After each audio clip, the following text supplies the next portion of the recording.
ओम शांति। देखो अचानक आप सभी को लेटरी लग गई। ड्रामानुसार कल संकल्प चला तो सारा दिन सोचते रहे कहीं, क्योंकि मेरे को जाना था वापिस, इसलिए हमने सोचा कि चल कल सवेरे क्लास करके जाएंगे तो अच्छा है, क्योंकि 11:30 बजे ट्रेन है मेरे यहाँ से, तो इसलिए आपके पास आना हुआ। तो आज एक पर चर्चा करेंगे जो आज की विशेष कहा, क्रोध सबसे बड़ा दुश्मन है।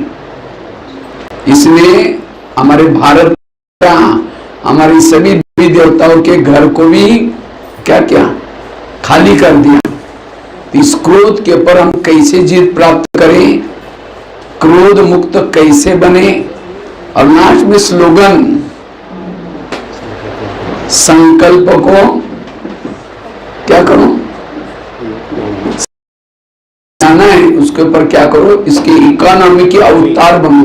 तो इसी टॉपिक के पर जो बाबा ने कहा है इसके डीप में हम चले जाएंगे। ठीक है। ओम शांति। ओम शांति। నిన్న మీకు ఈ రోజు లాటరీ లభించింది, నిన్న సంకల్పం నడిచింది, ఈ రోజు నాకు 11:30 గంటలకి ట్రైన్ ఉంది, అయితే ఉదయం క్లాస్ చేసి వెళ్ళాలి అని సంకల్పం వచ్చింది। మీరందరూ అదృష్టవంతులు। అయితే ఈరోజు బాబా ఏం చెప్పారంటే సంకల్పం పైన విజయం పొందండి అన్నారు కదా। సో క్రోధం కోసం మురళి చెప్పారు, క్రోధం భారతదేశాన్నే కాదు మొత్తం దేవీ దేవత కుటుంబాన్నంతటినీ నాశనం చేసింది। అయితే ఏ విధంగా మనం ఈ క్రోధం పైన విజయం పొందుదాం అనేది తెలుసుకుందాము, మరియు సంకల్పం పైన ఎట్లా విజయం ప్రాప్తి చేసుకోవాలో ఈరోజు ఈ విషయం గురించి తెలుసుకుందాం। क्योंकि वर्तमान समय का जो पुरुषार्थ है, अगर गृहस्थी में रहते हैं, स्वस्थ बनना है, सुखी बनना है, शांति का अनुभव करना है, इसीलिए वर्तमान समय अपने संकल्पों को बचाने की बड़ी आवश्यकता है। क्योंकि संकल्प ज्यादा चलने से, व्यर्थ चलने से क्रोध की उत्पत्ति होती है। ఈ వర్తమాన సమయంలో ఒకవేళ మనం ఆరోగ్యంగా ఉండాలన్నా, సుఖంగా ఉండాలన్నా, శాంతిగా ఉండాలన్నా మనము మన యొక్క సంకల్పాలపైన విజయం పొందాలి। అంటే సంకల్పాలని పొదుపు చేయాలి। ఎక్కువ సంకల్పాలు నడిస్తేనే కోపం అనేది వస్తుంది। जिसके ज्यादा संकल्प चलते दिमाग में, बाबा ने ये क्यों बोला है, इसके पीछे बहुत गहरा राज है। संकल्प के अवतार बनो, संकल्प के बचत के लिए अवतार बनो। क्योंकि जिसके ज्यादा संकल्प चलते हैं, व्यर्थ चलते हैं, वो मानसिक रूप से, शारीरिक रूप से थक जाता है। బాబా మనకి చెప్తారు సంకల్పాలకు అవతారంగా కండి అని। వ్యర్థ సంకల్పాలు ఎక్కువ నడుస్తాయి కదా, వారు మానసిక రూపంగా, శారీరక రూపంగా బలహీనంగా అవుతారు। అందుచేత మనం ఈ సంకల్పాలను పొదుపు చేసే విధానం నేర్చుకోవాలి। और जो शारीरिक रूप से, मानसिक रूप से थक जाता है, उसके चेहरे में खुशी नहीं होगी। कौन कहेगा इनको भगवान मिला हुआ है, चेहरा लटका हुआ है। बाबा कहता है आगे चल करके मेरे ब्राह्मण बच्चों के चेहरे म्यूजियम का काम करेंगे। लोग म्यूजियम देखने के लिए नहीं आएंगे, लेकिन जिन्होंने ज्ञान सुना, ज्ञान धारण किया, उनके चेहरे देख करके लोगों को टेंशन दूर हो जाएगा। आज देवी देवता का भी चेहरा देखने के बाद, वो तो जड़ है लेकिन हम तो चैतन्य हैं, लेकिन फिर भी ब्राह्मणों के चेहरे में रौनक क्यों नहीं है? क्योंकि अंदर निगेटिव चल रहा है। ఎవరైతే మానసికంగా మరియు శారీరకంగా అలసిపోయి ఉంటారో వారి ముఖం ఎలా ఉంటుంది? వారి ముఖంలో ప్రకాశం ఉండదు, వాడిపోయినట్టు ఉంటుంది। మరి భగవంతుడు లభించారని ఎలా అనగలుగుతాం మనము? చూడండి, బ్రాహ్మణుల యొక్క ముఖమే భగవంతుణ్ణి చూపిస్తుంది, రుజువు చేస్తుంది। దేవీ దేవతల ముఖం ఎప్పుడు చిరునవ్వుతో ఉంటుంది కదా, అలా మన ముఖం ఉంటే మనకి భగవంతుడు లభించారు అనేది తెలుస్తుంది। ఎవరైనా మన ముఖం చూసి వీళ్ళేంటి ఇలా వాడిపోయి ఉన్నారు అని అన్నారు అంటే మన లోపల ఎందుకలా ఉంది అంటే మన లోపల నెగిటివ్ సంకల్పాలు, వ్యర్థ సంకల్పాలు ఎక్కువ నడుస్తున్నాయి, ఇది కారణం। इसलिए वर्तमान समय अपने संकल्प को कम चलाओ, संकल्प को पॉजिटिव चलाओ। जिस व्यक्ति के संकल्प ज्यादा चलते, जिस घर में संकल्प ज्यादा चलते हैं वहां पानी के मटके सूख जाते हैं, वहां बरकत नहीं हो सकती, वहां आपस में सवारवाट आएगी। అందుచేత మనం సంకల్పాలను తక్కువగా నడిపించాలి, పాజిటివ్ గా మనం అందరము ఆలోచించాలి. మరియు ఏ నడుస్తాయో ఆ ఇంట్లో కుండ కూడా ఇంకిపోతుంది, ఆ ఇంటిలో చేదుతనం వచ్చేస్తుంది, సంబంధాలలో కూడా సామరస్యత ఉండదు. అందుచేత మనం సంకల్పాలను తప్పకుండా పొదుపు చేయాలి. और जिसके संकल्प ज्यादा चलते, विरत ज्यादा चलते, वो आत्मचिंतन, परमात्मा चिंतन, ज्ञान का चिंतन, मनन चिंतन नहीं कर सकता। ఎవరికైతే ఎక్కువ సంకల్పాలు నడుస్తాయో, నెగిటివ్ నడుస్తాయో ఆలోచనలు, వారు జ్ఞాన చింతన, మనన చింతన, ఆత్మ చింతన చేయలేరు. वो योग भी नहीं लगा सकता। लाल लाइट चल रहे, गीत बज रहे हैं, शुरू करेगा मैं आत्मा हूँ, शांत, और फिर कहेगा मेरे को उन्होंने क्यों बोला, फिर कहेगा छोड़ो कोई बात नहीं मैं आत्मा हूँ, फिर कहेगा 15 दिन पहले भी तो बोला था, फिर कहेगा ठीक है मैं आत्मा हूँ, फिर कहेगा सबके बीच में क्यों बोला। యోగం కూడా చేయలేరు. చూడండి, రెడ్ లైట్ వేస్తారు, పాట నడుస్తుంది, సంకల్పం చేస్తారు నేను ఆత్మ శాంతి స్వరూపని, వెంటనే సంకల్పం వస్తుంది నన్ను ఎందుకు ఇలా అన్నారు వీళ్ళు అని. మళ్ళీ యోగం చేస్తారు, మళ్ళీ 15 రోజుల ముందు కూడా అన్నారు కదా, ఇలా నన్ను ఎందుకు అన్నారు వాళ్ళు, ఇలా ఎందుకు జరిగింది నాకు, ఈ విధంగా మళ్ళీ కొంతసేపు యోగం చేస్తారు, మళ్ళీ ఆ సంకల్పాలు నడుస్తూ ఉంటాయి. जिसके ज्यादा संकल्प चलते हैं, जैसे आकाश के चंद्रमा को पानी में देखना है, पानी स्थिर चाहिए, परम धाम के परमात्मा को मन में देखना है, हमारा मन स्थिर चाहिए। సంకల్పాలు ఎక్కువ నడపకూడదు. చూడండి, ఒక చంద్రుడిని మనం నీటిలో చూడాలంటే నీళ్లు స్టిల్ గా అలా స్థిరంగా ఉండాలి. అలానే భగవంతుణ్ణి, పరమాత్మను మనం మనస్సులో చూడాలంటే మన మనస్సు కూడా అలానే స్థిరంగా ఉండాలి. मन हमारा स्थिर चाहिए, बुद्धि हमारी स्वच्छ चाहिए। जिसके मन में निगेटिव विचार चलते हैं उसकी बुद्धि अस्वच्छ बन जाते हैं। जिस आईने के ऊपर धूल है, धूल वाले आईने में चेहरा दिखाई नहीं पड़ता, इसी तरह निगेटिव संकल्प चलने से बुद्धि के ऊपर धूल आते हैं, और ऐसे धूल वाले बुद्धि में न परमधाम दिखता है न परमात्मा दिखता है, बुद्धि भटकती है, मन भटकता है। మనస్సు స్థిరంగా ఉండాలి, బుద్ధి స్వచ్ఛంగా ఉండాలి. మరి ఎవరిలో అయితే ఎక్కువ వ్యర్థ సంకల్పాలు అవి నడుస్తాయో వారి బుద్ధి అస్వచ్ఛంగా అయిపోతుంది.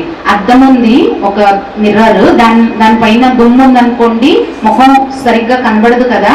అలానే మన మనసులో నెగిటివ్ వ్యర్థ సంకల్పాలు ఉంటే బుద్ధి అస్వచ్ఛంగా అయిపోతుంది, పరంధామము కనబడదు, పరమాత్మ కూడా కనబడదు. అందుకని బుద్ధిని స్వచ్ఛంగా చేసుకోవాలి. ज्यादा संकल्प चलने से, मन में निगेटिव संकल्प चलने से मन भारी होता है, भारी मन ऊपर नहीं जाएगा। एक लोहे का मन लेकर के ऊपर फेंको, कैसे जाएगा ऊपर। इसलिए हमारे योग के 2 साधन है, बुद्धि और मन। యోగానికి 2 సాధనాలు ఉన్నాయి. ఏంటంటే మనస్సు, బుద్ధి.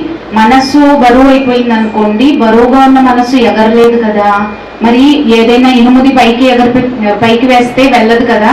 అలా ఈ 2 స్వచ్ఛంగా ఉంటేనే యోగం మనం బాగా చేయగలం, మనస్సు, బుద్ధి. ब्रह्मा कुमारी के टोटल का ज्ञान का सार है, पॉजिटिव बनो, सकारात्मक बनो, कम से कम सोचो। इसलिए बाबा ने आज मीठे बच्चे में कहा अंतर्मुखी बनना। अंतर्मुखी मतलब मौन की बात नहीं, मन चुप। బ్రహ్మకుమారీస్ యొక్క మొత్తం జ్ఞానం సారం చెప్పాలంటే పాజిటివ్ ఆలోచించడం, సకారాత్మకంగా ఆలోచించడం, తక్కువగా ఆలోచించడం. అందుచేత ఈరోజు బాబా మురళిలో ఏం చెప్పారు, ఫస్ట్ లైన్ లో మధురమైన పిల్లలు అంతర్ముఖిగా కండి అని చెప్పారు. మరి అంతర్ముఖి అంటే నోట్తో మాట్లాడకపోవడం కాదు, మనస్సు మౌనంగా ఉండడం, చుప్. जिसका मन चुप है वह तीव्र पुरुषार्थी। ఎవరి యొక్క మనస్సు మౌనంగా ఉంటుందో వారు తీవ్ర పురుషార్థి. आजकल बाबा का शब्द यूज करता है, बच्चे समय कम है, तीव्र पुरुषार्थ करो। ఈ రోజుల్లో బాబా ఒక శబ్దం వాడుతున్నారు, వచ్చే సమయం తక్కువ ఉంది, మీరు తీవ్ర పురుషార్థం చేయండి అని. तीव्र पुरुषार्थ मतलब रात भर जागना, मौनी बाबा बन करके बैठना घंटों तक, ये नहीं है। तीव्र पुरुषार्थ अर्थात मन चुप है। जिसका मन चुप है वो तीव्र पुरुषार्थी है। తీవ్ర పురుషార్థం అంటే రాత్రంతా మేల్కొని ఉండడం, ముని బాబా లాగా కూర్చుని ఉండడం కాదు. తీవ్ర పురుషార్థం అంటే ఎవరి యొక్క మనస్సు మౌనంగా ఉందో, తక్కువ సంకల్పాలు నడుస్తాయో వారే తీవ్ర పురుషార్థి. किसी ने समझो कोई व्यक्ति दौड़ा, दौड़ करके फिर वापिस आया, फिर दौड़ा, फिर वापिस आया, फिर दौड़ा, फिर वापिस, कहाँ रहेगा? वही के वही रहेगा. इसी तरह मैंने घंटों तक योग किया, सारा दिन निगेटिव सोचा, जितना दौड़ा उतना वापिस आया. मन को चुप रखना, व्यर्थों से मुक्त बनना. ये रात को सोए हैं तो भी तीव्र पुरुषार्थ हो रहा है, रास्ते में चल रहे हैं तो भी उसका तीव्र पुरुषार्थ है. मन चुप है तो ఒక వ్యక్తి పరిగెత్తాడు, మళ్ళీ వచ్చాడు, మళ్ళీ పరిగెత్తాడు, మళ్ళీ తిరిగి వచ్చారు, మళ్ళీ పరిగెత్తాడు, మళ్ళీ తిరిగి వస్తే ఎక్కడున్న వ్యక్తి అక్కడే ఉన్నట్లు కదా. అదే విధంగా మనం గంటలు గంటలు యోగం చేస్తున్నాము, కానీ మనస్సులో నెగిటివ్ ఆలోచిస్తూ ఉన్నాం అనుకోండి, అది తీవ్ర పురుషార్థం ఉన్న వాళ్ళం అక్కడే ఉన్నాం. కానీ తీవ్ర పురుషార్థం అంటే భలే మనం నిద్రపోయినా, నడుస్తున్నా, ఏం చేస్తున్నా కూడా మనస్సులో తక్కువ ఆలోచనలు, నెగిటివ్ ఆలోచనలు రేవు అంటే. इसलिए वर्तमान समय हमें पॉजिटिव बनना, मन को चुप रखना, ये वर्तमान समय की बड़ी आवश्यकता है. इसलिए बाबा ने खास आज ये स्लोगन में बात, क्योंकि क्रोध क्यों उत्पन्न होता है? जैसे कुकर को गैस के ऊपर रखेंगे तो गर्म होता है, गर्म होते होते सीटी मारना शुरू करता है. कुकर सीटी मारेगा तो सब्जी पका, लेकिन कोई मनुष्य सीटी मारेगा तो. చూడండి, అందుకే బాబా మనకి చెప్తారు వ్యర్థ ఆలోచనలు చెయ్యొద్దు, నెగిటివ్ ఆలోచనలు చెయ్యొద్దు అని. క్రోధం ఉత్పన్నం అవుతుంది ఈ సంకల్పాలు, ఆలోచనల ద్వారా. ఒక ఉదాహరణ చెప్తున్నారు. కుక్కర్ మీద మనం గ్యాస్ మీద కుక్కర్ పెట్టామనుకోండి, కూర ఉడుకుతుంది, అది ఏం చేస్తుంది? విజిల్ ఇస్తుంది. అది అంటే కుక్కర్ విజిల్ వేస్తే కూర ఉడికింది, కానీ మరి మనుషులు కనుక కోప్పడిలో విజిల్ వేస్తే तो सारा दिन क्या होता है? संकल्प चलते हैं, इसने मुझे क्यों बोला, ये मेरे साथ ऐसा क्यों करता है, ये क्यों क्यों क्यों गर्म हो रहे. उसे नफरत आएगी, घृणा आएगी, ईर्ष्या होगी. फिर एक दिन कहेगा तुम्हारा 3 साल से देख रहे हुए, आज मुझे सहन नहीं हुआ, सीटी मार दी. गुस्सा है सीटी. చూడండి, మనకి మాటి మాటికి నెగిటివ్ ఆలోచనలు నడుస్తూ ఉంటాయి. వీళ్ళు నన్ను ఎందుకు ఇలా అన్నారు, వీళ్ళు నాకు ఎందుకు ఇలా చేశారు, ఈ విధంగా ఆలోచనలు నడిచి నడిచి ఏమవుతుందంటే, ఇప్పుడు ఒక రోజు 3 సంవత్సరాల వరకు మనం సహించుకుంటాం. 3 సంవత్సరాలు అయిపోయాక సడన్ గా కోపం వచ్చేసి విజిల్ వేసేస్తాం అంటాడు, కుక్కర్ లాగా కోప్పడిపోయి. అంటే వేడెక్కి వేడెక్కి సహించుకోకుండా అది బర్స్ట్ అయిపోయినట్టు అయిపోతుంది. इसलिए संकल्प को ही पॉजिटिव बनाओ, क्रोध की उत्पत्ति नहीं होगी. అందుచేత సంకల్పాలను పాజిటివ్ గా చేసినట్లయితే క్రోధం అనేది ఉత్పన్నం కాదు. संकल्प बीज है, संकल्प से शब्द बनते हैं, संकल्प से वृत्ति बनती है, संकल्प से दृष्टि बनती है, संकल्प से संस्कार बनता है, संकल्प से व्यवहार बनता है. अगर मेरा बीज ही निगेटिव, मेरा सब कुछ निगेटिव. సంకల్పాలనేవి బీజం లాంటివి. సంకల్పం ద్వారానే మన యొక్క మాట, శబ్దం వస్తుంది. సంకల్పాల ద్వారానే వృత్తి, వ్యవహారము, దృష్టి అన్ని కూడా సంబంధాలు తయారవుతాయి. ఒకవేళ సంకల్పం బీజమే నెగిటివ్ గా ఉంటే ఇవన్నీ నెగిటివ్ అయిపోయినట్టే కదా. इसलिए वर्तमान समय अपने आप को पॉजिटिव बनाओ. पॉजिटिव वाला देवता है, निगेटिव वाला समझ जाओ कि क्या बनेगा. అందుచేత మన సంకల్పాలను మనం పాజిటివ్ గా తయారు చేసుకోవాలి. పాజిటివ్ గా ఉన్నవారు దేవత, మరి నెగిటివ్ గా ఉన్నవారు మీకు అర్థమై ఉంటుంది ఏమవుతారు. पॉजिटिव वालों के इर्द गिर्द में गुण और शक्तियां रहती है, निगेटिव वालों के इर्द गिर्द में आसुरी अवगुण और आसुरी शक्तियां होगी. పాజిటివ్ వ్యక్తి యొక్క చుట్టూ అంటే వారి యొక్క ఆరాలో ఏముంటుందంటే శక్తులు, గుణాలు ఉంటాయి చుట్టుపక్కల. కానీ ఎవరైతే నెగిటివ్ కలిగి ఉంటారో వారి చుట్టూ ఆసురీ గుణాలు, ఆసురీ శక్తులు ఉంటాయి. अगर आप कहीं कहते मुझे सहन ही नहीं होता, सहन करने का पुरुषार्थ नहीं, पुरुषार्थ पॉजिटिव बनने का करो. మీరు అంటారు మేము సహించుకోలేము, అయితే సహించుకునే పురుషార్థం చెయ్యొద్దు, సంకల్పాలను పాజిటివ్ గా చేసేటటువంటి పురుషార్థం చెయ్యండి. संकल्प पॉजिटिव चलाने से सहन शक्ति आएगी. सहन शक्ति बड़ी बहन है, बाकी शक्तियां उसकी छोटी बहनें हैं. जब बड़ी बहन आएंगी तो छोटी बहनें आएंगी. और दैवी गुण शक्तियों के बच्चे, एक एक शक्ति के 4-4 बच्चे हैं. सहन शक्ति आएगी, उसके साथ में 4 बच्चे आएंगे, शांति, एकाग्रता, एकरस और अंतर्मुक्ता. और जिसके पास अष्ट शक्ति है, 32 दैवी गुण, वो है मास्टर सर्वशक्तिवान. అష్ట అష్టశక్తులు ఉంటాయి కదా, అందులో సహన శక్తి అనేది పెద్ద అక్క. అక్క వస్తే చెల్లులన్నీ వచ్చేస్తాయి, అంటే వేరే శక్తులన్నీ వస్తాయి. ఒక్కొక్క శక్తికి 4 గుణాలు ఉన్నాయి. మొత్తం 8 into 4 చేస్తే 32 గుణాలు. ఇప్పుడు సహన శక్తి వచ్చింది అనుకోండి, దాని ద్వారా మనకి ఏకాగ్రత, ఏకరసము, అంతర్ముఖత ఇలాంటి గుణాలన్నీ వస్తాయి. సో ఈ విధంగా 32 గుణాలు మనకు వచ్చేస్తాయి. थोड़ा निगेटिव सोचा, सहन शक्ति भाग गई, सहन शक्ति भाग गई, उसकी बहनें भाग गई, दैवी गुण भाग गए, अकेले रह जाएंगे. కొంచెం నెగిటివ్ ఆలోచించామంటే సహన శక్తి పారిపోతుంది. సహన శక్తి అంటే అక్క పారిపోతే చెల్లులన్నీ పారిపోతాయి, గుణాలన్నీ పారిపోతాయి, అప్పుడు మనం ఒంటరిగా ఉండిపోతాం. इसलिए पॉजिटिव बनना, पॉजिटिव विचार आत्मा का भोजन है, और जितना आत्मा को पॉजिटिव संकल्प देंगे उतना आत्मा भरपूर तृप्त रहेंगी. कोई मान दे, कोई पूछे न पूछे, कोई फर्क नहीं पड़ेगा. పాజిటివ్ ఆలోచనలు ఆత్మకి భోజనం. ఎంతెంతగా మనం ఇలాంటి భోజనం ఇస్తామో అంత శక్తిశాలిగా అవుతాం.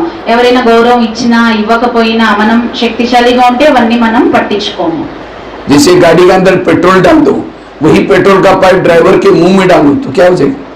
చూడండి, ఉదాహరణకి ఒక ఏదైనా వెహికల్ ఉందనుకోండి, దాంట్లో పెట్రోల్ వేస్తాము, అదే పెట్రోల్ పైపు డ్రైవర్ నోట్లో వేస్తే ఏమవుతుంది? तो इसी तरह गाड़ी का भोजन पेट्रोल डीजल है, ड्राइवर का भोजन है सब्जी दाल रोटी. వెహికల్ కి భోజనం ఏంటి? పెట్రోల్. మరి డ్రైవర్ కి భోజనం ఏంటి? కూర, చపాతి, అన్నం ఇటువంటివి. इसी तरह शरीर का भोजन है सब्जी दाल रोटी चावल, लेकिन इसकी जो आत्मा है हमारे शरीर की ड्राइवर, इसका भोजन है पॉजिटिव विचार, संकल्प पॉजिटिव. जितना संकल्प पॉजिटिव देंगे उतना आत्मा तंदुरुस्त भरपूर शक्तिशाली रहेगी. శరీరానికి భోజనము అన్నము, పప్పు, రొట్టె, కూర. అలానే ఆత్మకి భోజనము పాజిటివ్ ఆలోచనలు, సకారాత్మక ఆలోచనలు. ఎంతగా మనం పాజిటివ్ ఆలోచనలు మన ఆత్మకి భోజనంగా పెడతామో అంతగా మనం ఆరోగ్యవంతంగా, సంతోషంగా ఉంటాము. ब्रह्मा कुमारी का केंद्र आत्मा रूपी ड्राइवर को भोजन करने का डाइनिंग हॉल है. బ్రహ్మకుమారి సేవా కేంద్రం ఏంటంటే ఆత్మరూపీ డ్రైవర్ కి భోజనం పెట్టేటటువంటి డైనింగ్ హాల్. यहाँ शहर के बीच में डाइनिंग हॉल बाबा ने 4-5 डाइनिंग हॉल रखे, जिसको जहाँ जाना है जो यहाँ आएगा वो भरपूर बन जाएगा. ఈ ఊర్లో మధ్యలో పెట్టారు బాబా డైనింగ్ హాల్. ఇలా చాలా ఉన్నాయి, 4-5. ఎవరు ఇక్కడికి వస్తారో వాళ్ళు నిండుగా సంపన్నంగా అయిపోతారు. इसलिए हमें रोज इस डाइनिंग हॉल में आकर के क्या करना है? ये ज्ञान का भोजन करना है. కాబట్టి రోజు మనం ఈ డైనింగ్ హాల్ కి వచ్చి జ్ఞానం అనే భోజనము చేయాలి. मुरली वास्तव में पॉजिटिव विचारों का स्रोत है. వాస్తవానికి మురళి అనేది పాజిటివ్ సంకల్పాలకి సోర్స్, స్త్రోత్. ये बहनें क्यों बोलते हैं रोज आओ? क्योंकि अगर आएंगे नहीं, भोजन करेंगे नहीं, टीवी खोलो निगेटिव, अखबार खोलो निगेटिव, किसी के पास जाकर के बैठो निगेटिव. आज हर जगह पर निगेटिव है, और जो निगेटिव भोजन देता है उसके अंदर क्रोध की उत्पत्ति होती है, काम की उत्पत्ति होती है, अलग अलग विकारों की उत्पत्ति होती है. इसलिए यहाँ रोज सवेरे सवेरे हमें ये आत्मा को रोज भोजन देना है. केवल देना नहीं, सारा दिन उसका चिंतन मंथन करना है. आपको कभी क्रोध नहीं आएगा. అందుకే ఎందుకు చెప్తారు అక్కేది ఇక్కడికి రండి మురళికి అని. చూడండి, మనం టీవీ తీసినా నెగిటివే, వార్తాపత్రిక చదివినా నెగిటివే, ఎవరితో కలిసి మాట్లాడినా నెగిటివే. కాబట్టి మనం రోజు వచ్చి ఇక్కడ మురళి విన్నట్లయితే, వినడమే కాదు కానీ దాని యొక్క రోజంతా మననము చింతన చెయ్యాలి. అప్పుడు మనకి కోపం అనేది ఉత్పన్నం అవ్వదు. క్రోధం అనేది వచ్చేదే నెగిటివ్ సంకల్పాల వలన. దాని వలన వికారాలు, కామము మొదలైనవి కూడా ఉత్పన్నం అవుతాయి. बाबा ने आज की मुरली में कहा, जेल में जाकर के देखो कितना इस विकार ने क्या क्या लोगों को किया है. मैं तो खुद 1200 जेल में गया हूं भारत के, और जेलों के बाहर एक बोर्ड लगा रहता है, जेल में जो बंदी है काम विकार वाले कितने हैं, क्रोध वाले कितने हैं, लोभ लालच वाले कितने हैं, नशे वाले कितने हैं, चोरी चकारी वाले, लिस्ट बाकायदे होते हैं. और उसमें से भी 70% कैदी होते हैं क्रोध वाले. ఈ రోజు బాబా మురళిలో చెప్పారు జైల్లోకి వెళ్ళి చూడండి అని. అయితే అన్నయ్య గారు స్వయం 1200 జైల్లోకి వెళ్ళి ఈ బాబా క్లాసులు చెప్పి సేవ చేస్తూ ఉంటారు.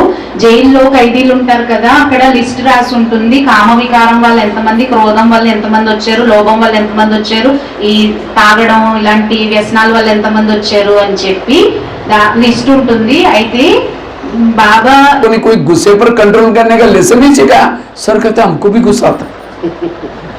ఇప్పుడు ఇందాక జైల్లో చెప్పారు కదా 70% అక్కడ కోపం వల్లే వచ్చిన వాళ్ళు ఉన్నారు జైల్లో. అలానే మేము స్కూల్కి వెళ్తాం కదా, స్కూల్కి వెళ్ళినప్పుడు ఎవరెవరి కోపం వస్తుంది అని అడిగితే చేతులు ఎత్తుతారు, అబద్ధం చెప్తే కాకి కరుస్తుంది అని ఒక సామెత ఉంది. అయితే మేము అడుగుతాం అనమాట, ఇంతమంది కోపం వస్తుంది కదా స్కూల్లో, మరి టీచర్ గారు మీరు వాళ్ళకి కోపం మీద విజయం పొందాలని లెసన్ నేర్పించలేదా అంటే టీచర్స్ ఏమంటారంటే మాకే కోపం వస్తుంది అని అంటారు. के स्कूलों में केवल पेड़ कैसे बढ़ना यही सिखाया जाता है, ये संस्कार। इसलिए बाबा को ये विद्यालय खोलना क्यों पड़ा? क्योंकि यहाँ ये काम, क्रोध, लोभ, मोह, और दुनिया में बहुत सारी मिलिट्री बनाई है, लेकिन वो किसी ने मिलिट्री बनाए कहते हैं दुश्मन को मारने के लिए। हम दुश्मन किसको समझते हैं? एक देश के पब्लिक दूसरे देश के दुश्मन, ऐसा नहीं है। वास्तव में उस व्यक्ति के अंदर से काम, क्रोध आया, लोभ, लालच आया, गलत काम करता है, हम पब्लिक को मार रहे हैं। पब्लिक तो आत्मा तो मरती नहीं, असली मानव के दुश्मन ये विकार। और इसीलिए आखिर भगवान को आकर के ये मिलिट्री बनानी पड़ी असली दुश्मन को मारने के लिए, और उसी मिलिट्री में आपकी भी भर्ती हुआ है। ఇప్పుడు ఈ విశ్వవిద్యాలయం ఎందుకు తెచ్చారు? మామూలు స్కూల్లో అయితే భౌతిక చదువు ఒకటే చదివించడం జరుగుతుంది, కానీ వికారాల మీద విజయం పొందడం నేర్పించట్లేదు. కామము, క్రోధము, లోభము, మోహము, ఇవి వీటి కోసం బాబా ఇది తెరిచారు. అదే విధంగా చూసినట్లయితే మిలిటరీలో జాయిన్ అవుతారు కదా, మిలిటరీ అంటే శత్రువులు ఎవరు అంటే ఒక దేశం వ్యక్తులు ఇంకో దేశం వ్యక్తులకి శత్రువులు అని మనం భావిస్తాము, కానీ వాస్తవానికి వ్యక్తి వ్యక్తికి శత్రువు కాదు. లోపల ఉన్నటువంటి ఈ మనోవికారాలు, కామము, క్రోధము, వీటి మీద మనం అసలైన విజయం పొందాలి. అయితే అందుకే బాబా ఈ మిలిటరీని కూడా ఓపెన్ చేశారు, ఇందులో మీరందరూ కూడా జాయిన్ అయ్యారు అని అంటున్నాను. सारे संसार की दुश्मन को मारने के लिए जगह जगह पर क्या किए हैं? कैंपिंग लगे हुए। जैसे होता है ना मिलिट्री हेडक्वार्टर कहाँ है हमारा, जैसे स्थूल मिलिट्री वाला दिल्ली में, लेकिन ये इंटरनेशनल मिलिट्री का हेडक्वार्टर माउंट आबू में, और वहां से हथियार बाई ईमेल, बाई पोस्ट, ये जो मुरली के पॉइंट आते हैं, हथियार आते हैं, और बहनें यहाँ कैप्टन, और साथ में आप लोग कौन है? सिपाही। सारा दिन यहाँ से तरकस में डाल करके लेके जाते हैं हथियार, और सारा दिन मारते हैं। ये एक दिन नहीं आएगा तो माँ कहेगी अच्छा आज इसने कोई हथियार लाए ना, मैं देख लेती हूँ। इसीलिए रोज हथियार लेने के लिए जरूर आना है। మామూలు మిలిటరీ యొక్క హెడ్ క్వార్టర్స్ ఢిల్లీలో ఉంది, ఈ ఆత్మిక మిలిటరీ యొక్క హెడ్ క్వార్టర్స్ మౌంట్ అబూలో ఉంది. అయితే దీనిలో కూడా మీకు ఆయుధాలు అనేవి పంపించడం జరుగుతుంది బై ఈమెయిల్, పోస్ట్, దీని ద్వారా మీరు రోజు ఈ ఆయుధాలు ఇక్కడ నుండి తీసుకోవచ్చు.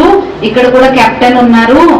అయితే ఈ యొక్క ఆయుధాలు మనం ఉపయోగించాలి, రోజు మన అంబుల పొదిలో వేసుకుని ఫైటింగ్ కి మనం బయలుదేరాలి. ఎప్పుడైనా మనకి కోపం వస్తుంది అంటే ఇంట్లో వాళ్ళు అనుకుంటారనమాట ఈ రోజు వీళ్ళు ఈ ఆయుధాలు తీసుకోలేదు, మర్చిపోయారు అని. కాబట్టి రోజు ఈ మిలిటరీలో ఇచ్చేటటువంటి ఆయుధాలు మనం తీసుకోవాలి. ఇక్కడికి వచ్చే వాళ్ళందరూ ఇందులో సోల్జర్స్ అని చెప్తున్నారు. वैसे तो आप सभी है मधुबन निवासी, बाबा का बन गए तो मधुबन निवासी, लेकिन आपकी शिफ्टिंग, आपका पोस्टिंग यहाँ हुआ है राजमुंद्री में। यहाँ बाबा ने आपको भेजा। यहाँ की जो भी माया की वाइब्रेशन है उसको आपको क्या करना है? शांति से, सहन शक्ति से खत्म करना है। వాస్తవానికి మనందరి ఇల్లు మధుబన్ నివాసీలం, కానీ ఇక్కడ మనకి బాబా పోస్టింగ్ ఇచ్చారు. కాబట్టి ఇక్కడ ఏదైతే వాతావరణంలో ఉందో దాన్ని మనం ఈ ఏవైతే మన దగ్గర ఆయుధాలు ఉన్నాయో వీటిని ఉపయోగించి బాగా సమాప్తం చేయాలి. ఇక్కడ మాయ యొక్క వైబ్రేషన్ ని శాంతితో, సహన శక్తితో సమాప్తం చేయాలి. इसलिए हमें रोज यहाँ आकर के बाबा के महावाक्य सुन के जाना है, और सारा दिन हमें क्या करना है? शांत चित, इन विकारों पर जीत प्राप्त करना है, पॉजिटिव रहना है। రోజు బాబా యొక్క మహావాక్యాలు ఇక్కడ నుండి మనం విని వెళ్ళాలి, మరియు రోజంతా మనం శాంతి చిత్తంగా ఉండాలి, వికారాల పైన విజయం ప్రాప్తి చేసే సాధన చేయాలి. जिसके दिमाग में विचार ज्यादा चलते हैं, रात को चैन की नींद नहीं आती। अब नींद करने के लिए आज लोग क्या करते हैं? दवाई खाएंगे, कई क्या करते हैं? नशा करेंगे। कोई तो क्या करता है? जिसने उसकी नींद पीता है उसका मार देता है। మనకి ఈ రోజుల్లో ప్రాబ్లం ఏంటంటే నిద్ర పట్టట్లేదు అనమాట. సో దానికోసం మందులు వేసుకుంటున్నారు, లేదా వ్యసనాలకి గురవుతున్నారు, లేదు ఎవరైనా నిద్రను డిస్టర్బ్ చేస్తే వాళ్ళు చంపేయడానికి కూడా లేట్ చేయట్లేదు నెగిటివ్ ఆలోచనల వలన. आज निगेटिव के कारण, व्यर्थों के कारण, संकल्प ज्यादा चलने के कारण व्यक्ति का दिमाग हमेशा गर्म रहता है, और जिसका दिमाग गर्म रहता है उसके दिमाग में केमिकल उतरते हैं, उसे शरीर की भी बीमारी होती है। ఎవరికైతే ఎక్కువగా నెగటివ్ ఆలోచనలు నడుస్తాయో వాళ్ళ యొక్క బ్రెయిన్ అనేది వేడెక్కిపోతుంది, దాని నుండి రకరకాల రసాయనాలు కెమికల్స్ ఉత్పన్నమవుతాయి, దాని ద్వారా శరీరం కూడా అనారోగ్యంగా అయిపోతుంది। 70% बीमारी होते हैं निगेटिव से, वेरा सोचने से। इसलिए बाबा ने आज कहा कि पॉजिटिव संकल्प को पॉजिटिव बनाने का क्या करो, अवतार बनो। 70% అనారోగ్యాలకి కారణము నెగిటివ్ వ్యర్థం ఆలోచించడము। అందుచేత ఈ రోజు బాబా ఏం చెప్పారంటే మీరు పాజిటివ్ గా ఆలోచించేటటువంటి అవతారంగా అవ్వండి। लेकिन आजकल उल्टा होता है, निगेटिव ज्यादा चलते हैं। इसीलिए कहते हैं ना, जिसका पांव गरम, पेट नरम, दिमाग ठंडा, उस घर में कोई डॉक्टर है उसको मार दो डंडा। ఈ రోజుల్లో నెగిటివ్ ఎక్కువ ఆలోచన నడుస్తుంది। ఒక సామెత ఉందన్నమాట, పాదాలేమో వేడిగా ఉండాలి, పొట్టేమో మెత్తగా ఉండాలి, కానీ మనసు లోపల బుర్రేమో శాంతిగా ఉండాలి। ఇలా ఉంటే కనుక వాళ్ళు నెగిటివ్ కి అనారోగ్యానికి కరబాదుకుని తరిమినట్టే। पाँव को गरम रखो, पेट को नरम रखो और दिमाग को ठंडा रखो, वहां डॉक्टरनी की जरूरत नहीं है। ఎవరి యొక్క పాదాలు మెత్తగా, పొట్ట మెత్తగా, పాదాలు వేడిగా మరియు ఈ బ్రెయిన్ బుర్ర అనేది చల్లగా ఉంటుందో అక్కడ డాక్టర్ అవసరం అనేది ఉండనే ఉండదు। लेकिन आजकल उल्टा होता है, पाँव रहते हैं ठंडे और दिमाग रहता है गरम। पैदल चलेंगे नहीं, वॉकिंग करेंगे नहीं। कहीं को लगता है पैदल चलेंगे तो लोग कहेंगे इनके पास कुछ है ही नहीं, गरीबी है, इसलिए दिखाने के लिए गाड़ियां लेंगे, गाड़ी में चलेंगे, स्कूटी में चलेंगे। और जो पैदल नहीं चलता, ब्लड सर्कुलेशन नहीं होगा और कई बीमारी की जड़ है वॉकिंग न करना, एक्सरसाइज न करना। ఈ రోజుల్లో దానికి పూర్తిగా ఉల్టా ఆపోజిట్ లో ఉందన్నమాట। పాదాలేమో చల్లగా ఉన్నాయి, బుర్రేమో వేడిగా ఉంది। అయితే ఈ రోజుల్లో వాకింగ్ అది చెయ్యట్లేదు, దానివల్ల బ్లడ్ సర్క్యులేషన్ కూడా అవ్వదు। చూపించడానికంటే వాకింగ్ చేస్తే వీళ్ళు పేదవాళ్ళు అనుకుంటారని బండ్లు, స్కూటీ, వెహికల్స్ లో వెళ్తారు, దానివల్ల ఎన్నో అనారోగ్యాలు కూడా వస్తూ ఉంటాయి। और पेट रहता है, पनीर की सब्जी 2 रोटी 4 रोटी खाएंगे और कद्दू बनाए नाकी मोड़ेंगे। इसीलिए कहते हैं जीभ की टेस्ट पेट में वेस्ट। जो जीभ को अच्छा लगता है वो नहीं खाओ, जीभ 2 मिनट में नीचे करते हैं, संभलना तो पेट को पड़ता है, सारा दिन पेट में चिल्लाता रहता है। పన్నీర్ కూర ఉందనుకోండి 4 రొట్టెలు తింటారంట, అదే ఆనపకాయ కూర ఉంటే ముఖం తిప్పుకుంటారు। ఈ రోజు అది కూడా విపరీతంగా ఉంది। అయితే అందుకని ఏం చెప్తారంటే నాలుగు యొక్క టేస్ట్ పొట్టలో వేస్ట్, కానీ తర్వాత లోపల నుండి పొట్టలో మనం వేసామో అది అరుస్తూ ఉంటుంది కదా, దాన్ని కూడా సంభాలించడం మనకి రావాలి। మన कहने का मतलब हमारा एक तो वॉकिंग का चाहिए, संतुलित भोजन चाहिए, और तीसरा हमारा दिमाग ठंडा चाहिए, वो हेल्दी, वेल्दी और हैप्पी है।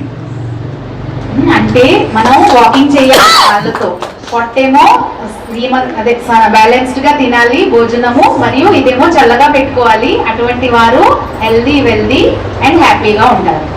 ये तीनों में से एक भी कमी है तो भी वो हेल्दी वेल्दी नहीं है, सुखी नहीं है, वो हमेशा दुखी है। भले ऐसा नहीं कि जिसके पास पैसे बहुत ज्यादा है वो सुखी है, जो दिखने में गोरा है वो सुखी है। अगर ये तीनों चीजें चाहिए वो सुखी है, वो सदा हेल्दी।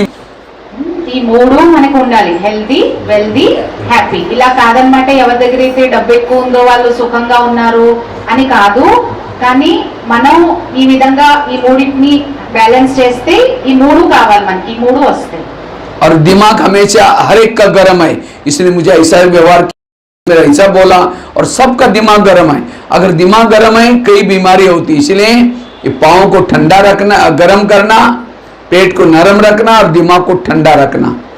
ఈ రోజుల్లో మన యొక్క ఈ బ్రెయిన్ అనేది చాలా వేడిగా ఉంటుంది। వాళ్ళు నన్ను ఇలా ఎందుకు అన్నారు, ఇలా ఎందుకు చేశారు, అలా ఎందుకు చేశారు, ఇలా రకరకాల ఆలోచనలు నడుస్తూ ఉన్నాయి। అందుచేత మనం ఏం చేయాలంటే పాదాలని వేడిగా, పొట్టని మెత్తగా మరియు బ్రెయిన్ ని చల్లగా పెట్టుకోవాలి।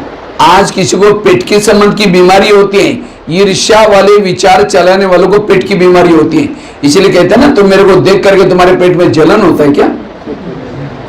ఎవరికైతే ఈర్ష్య ఆలోచనలు ఉంటాయో వారికి పొట్ట రోగాలు వస్తూ ఉంటాయి। అందుకే ఏమంటారంటే, ఏ నన్ను చూసి నీకు మంట వస్తుందా, ఈర్ష్య పడుతున్నావా అని అంటారు। आज किसी को दूर का कम दिखता है, दूसरे की बुराई को आंखें फाड़ फाड़ के देखता है। जो आंखें फाड़ता है, बड़ी बड़ी करता है, आंखों की पुतली फैल जाती है प्रेशर से, फिर कम दिखता है, फिर डॉक्टर के पास जाएंगे, कहेंगे डॉक्टर जी मुझे आजकल धुंधला दिखता है। डॉक्टर कहेगा आपको चश्मा लगाना पड़ेगा। चश्मा तो लगाया, फिर भी बुराई देखना नहीं छोड़ेंगे, नंबर बढ़ता ही जाएगा। మనం ఈ రోజుల్లో చెడ్డ చూస్తాము ఇతరుల్లో, అంటే దూరంగా కనబడట్లేదు అని అంటాము. ఇతరుల్లో లోపాలు చెడు చూస్తూ ఉంటాము. అయితే కళ్ళు ఇలా తెరిచి తెరిచి చూస్తామంట. అప్పుడు డాక్టర్ దగ్గరికి వెళ్తామంట. చూసి చూసి లోపల ఉన్నటువంటి గుడ్డు అది పేలిపోతుంది, దానివల్ల మసగ్గా కనబడుతుంది డాక్టర్ గారు అని అంటారు. అప్పుడు పెద్ద పెద్ద కళ్ళద్దాలు పెడతారు. కానీ కళ్ళద్దాలు అయితే పెట్టుకుంటాం, కానీ ఇతరులు చెడ్డ చూడటం మాత్రం మానట్లేదు.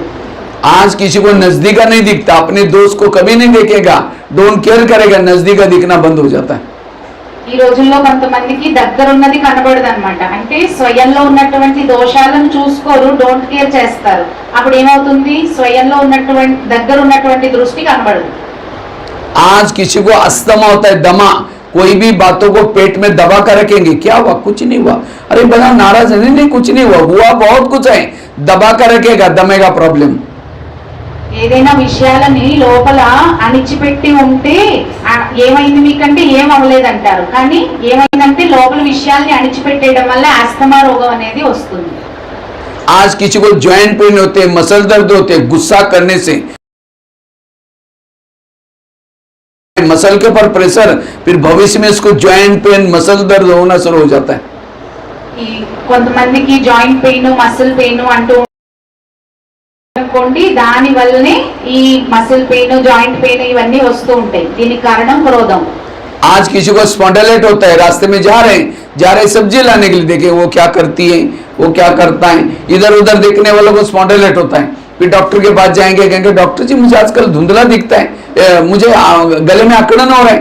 तो डॉक्टर चेक करता आपको स्पॉन्डिलाइट हुआ, इसका इलाज करके डॉक्टर एक बड़ा सा पट्टा लगाते गले में। जब गले में पट्टा लगेगा 6 महीना ना इधर देखेगा ना इधर देखेगा, सीधा देखते चलना पड़ेगा। సర్వైకల్ స్పాండిలైటిస్ అంటారు కదా, చూడండి ఒక వ్యక్తి కూరగాయలు కొనడానికి వెళ్తున్నారు, కానీ వీళ్ళు ఏం చేస్తున్నారు వాళ్ళు ఏం చేస్తున్నారు అని ఇటు అటు చూస్తారంట. అప్పుడు ఏమైంది, నొప్పి వస్తుందంటే ఇది మెడ భాగం అనేది బిగుసిపోతుంది. అప్పుడు డాక్టర్ దగ్గరికి వెళ్తే డాక్టర్ గారు అంటారు నీకు ఈ స్పాండిలైటిస్ వచ్చింది అని. అప్పుడు పెద్ద ఇంత లావుది పట్టా వేసుకున్నాక ఇటు అటు కూడా చూడలేరు ఇంకా. आज किसी को शुगर होते हैं, शुगर कोई मीठा खाने से नहीं होती है 30% मीठा खाने से। मैं इसकी सास हूं, मैं इसका पति हूं, मैं इसकी माँ हूं, इसको मैंने पढ़ाया लिखाया छोटे से बड़ा किया, जब इसकी शादी हुई अपनी पत्नी का मनता है, मुझे नहीं पूछता। ऐसे निगेटिव से ऐसे केमिकल उतरे, शुगर पैदा होगी। చూడండి, ఈ రోజుల్లో షుగర్ డయాబెటీస్ వస్తుంది కదా, 30% కేవలం స్వీట్ తినడం వల్ల వస్తుంది. కానీ డయాబెటీస్ అనేది నెగిటివ్ ఆలోచనల వల్ల వస్తుంది ఎక్కువగా 30%. ఎందుకు అంటే ఒక అక్క అవ్వచ్చు, లేదా నేను వాళ్ళకి హస్బెండ్ ని, నేను వాళ్ళ యొక్క అమ్మని నేను ఇంతలా పెంచి పోషించి పెద్ద చేశాను, ఈ రోజు నా మాట వినట్లేదు, వచ్చిన కోడల మాట వింటున్నాడు, ఇలాంటి ఆలోచనలు చేయడం వల్ల నెగిటివ్ వల్లనే మనకి షుగర్ అనేది వస్తుంది. जब शुगर होगी तो क्या करेंगे, मीठा खाना बंद करेंगे, टेंशन में आना बंद नहीं करेंगे, निगेटिव सोचना बंद नहीं करेंगे। షుగర్ వస్తే ఏం చేస్తారు, స్వీట్లు తినడం మానేస్తారు, కానీ నెగిటివ్ ఆలోచించడం మానట్లేదు, టెన్షన్ లోకి రావడము మానట్లేదు. गिरा, इतना गुस्सा करेंगे, तेरे को अक्ल नहीं, तुम कमा के लो तो पता चलेगा। ग्लास था 10 रुपए का, गुस्सा करेंगे हार्ट में प्रॉब्लम आएगा, 10 लाख रुपए का ऑपरेशन करना पड़ेगा। చూడండి, ఒక పిల్లవాడు గ్లాస్ పడేశాడు, అది ఇరిగిపోయింది అనుకోండి, గ్లాసు 10 రూపాయలదే, కానీ లోపల నుండి కోపం వచ్చేస్తుంది. ఆ కోపం వలన లోపల హార్ట్ కి 10 లక్షల ఆపరేషన్ పడుతుంది. इसीलिए बाबा ने कहा ये क्रोध ने तुम्हें कंगाल बना दिया, तुम सोने के महलों में रहते थे, तुम्हें सब संबंध बिगाड़ दिया। क्रोध वाला जेलों की चक्कर काटता है, हॉस्पिटल की चक्कर काटता है, कोर्ट कचहरी की चक्कर काटता है, पुलिस स्टेशन की चक्कर काटता है, ये सारी जगह जेब काटने वाली जगह है। అందుకని బాబా ఏం చెప్పారంటే, మీరు కోపం వల్లనే ఈ విధంగా నిరుపేదలుగా అయిపోయారు. ఒకప్పుడు బంగారు భవనాల్లో ఉండేవారు, కానీ కోపం ఏం చేసింది, మొత్తం పోగొట్టింది. ఎవరైతే కోపపడతారో వాళ్ళే ఈ హాస్పిటల్ చుట్టూ తిరుగుతారు, కోర్టుల చుట్టూ తిరుగుతారు, పోలీస్ స్టేషన్ చుట్టూ తిరుగుతారు, జైలు చుట్టూ తిరుగుతారు. అంటే ఈ కోపం ఏం చేసింది, జేబులను కత్తిరించేసింది. इसलिए आज यहाँ ब्रह्मा कुमारी बहनें बुलाते, भाई थोड़ा योग करने के लिए आओ ना, ज्ञान सुनने के लिए। बहन जी हमको टाइम ही कहाँ है, अब गुस्सा करेंगे यहाँ नहीं आएंगे, गुस्सा नहीं आएगा, कोई प्रॉब्लम आएगा, जेल में जाने का टाइम है, पुलिस स्टेशन का जाने का टाइम है, को हॉस्पिटल में जाने का टाइम है, और यहाँ जाने ब्रह्मा कुमारी में आओ, कहीं जाने की जरूरत नहीं पड़ेगी। అందుకని అక్కేళ్ళు పిలుస్తారు బ్రహ్మకుమారిస్కి రండి, కొంచెం యోగం చేయండి, మురళి వినండి అని అంటారు. అయితే ఇక్కడికి రారు, అప్పుడు కోపపడతారు. కోపపడినప్పుడు ఏమవుతుంది, జైలుకి వెళ్ళడానికి టైం ఉందంట, పోలీస్ స్టేషన్కి వెళ్ళడానికి టైం ఉందంట, హాస్పిటల్కి వెళ్ళడానికి టైం ఉందంట, కానీ ఇక్కడికి రావడానికి టైం లేదు. ఇక్కడికి వస్తే ఆ ఏ ప్లేసులకి మనం వెళ్ళవలసిన అవసరమే లేదు. ब्रह्मा कुमारी एक बहुत बड़ा हॉस्पिटल है। आज आपके राजमंदिर में बहुत सारे हॉस्पिटल तो होंगे, लेकिन मन को ठीक करने वाला कोई हॉस्पिटल है?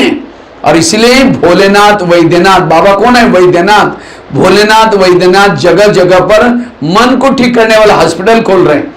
और जिन्होंने मन को ठीक किया उसका तन ठीक हो जाएगा, संबंध भी ठीक हो जाएगा। बीमारी 3 प्रकार के, एक मन बीमार होता है, दूसरा तन बीमार होता है, तीसरा सामाजिक बीमारी। అందుచేత ఇక్కడ ఇది బ్రహ్మకుమారి సంస్థ అనేది ఒక హాస్పిటల్ కూడా. ఇక్కడ రాజమండ్రిలో బోల్డ్ శరీరానికి వైద్యం చేసే హాస్పిటల్స్ ఉండొచ్చు, కానీ మనసు యొక్క అనారోగ్యాన్ని తీర్చే హాస్పిటల్స్ ఏమైనా ఉన్నాయా అని అడుగుతున్నారు. ఇదే ఈ హాస్పిటల్ అన్నమాట. సో మనసు, తనువు, సంబంధాలు అన్ని మంచిగా అయిపోతాయి మన యొక్క మనసు బాగుంటే. కాబట్టి ఈ హాస్పిటల్ కి మనం వచ్చి మనసును బాగు చేసుకోవాలి. इसलिए ये मुरली है डिस्पेंसरी, इसके अंदर काम की, क्रोध की सारी टैबलेट्स मिलते हैं। आपको जो भी बीमार है उसमें टैबलेट लेके जाओ, इसमें से कोई भी आपको साइड इफेक्ट भी नहीं होगा, कोई खर्चा भी नहीं है। इसीलिए हमें रोज ये बाबा कहते हैं मुरली कभी मिस नहीं करो, क्योंकि जन्म जन्मांतर की सारी बीमारियों से ठीक हो जाएगी। మురళి అనేది డిస్పెన్సరీ, అన్ని రోగాలకి ఇక్కడ మందు ఉంది, దీనివల్ల సైడ్ ఎఫెక్ట్స్ కూడా లేవు, కామానికి, క్రోధానికి అన్నిటికీ ఇక్కడ మందు ఉందన్నమాట.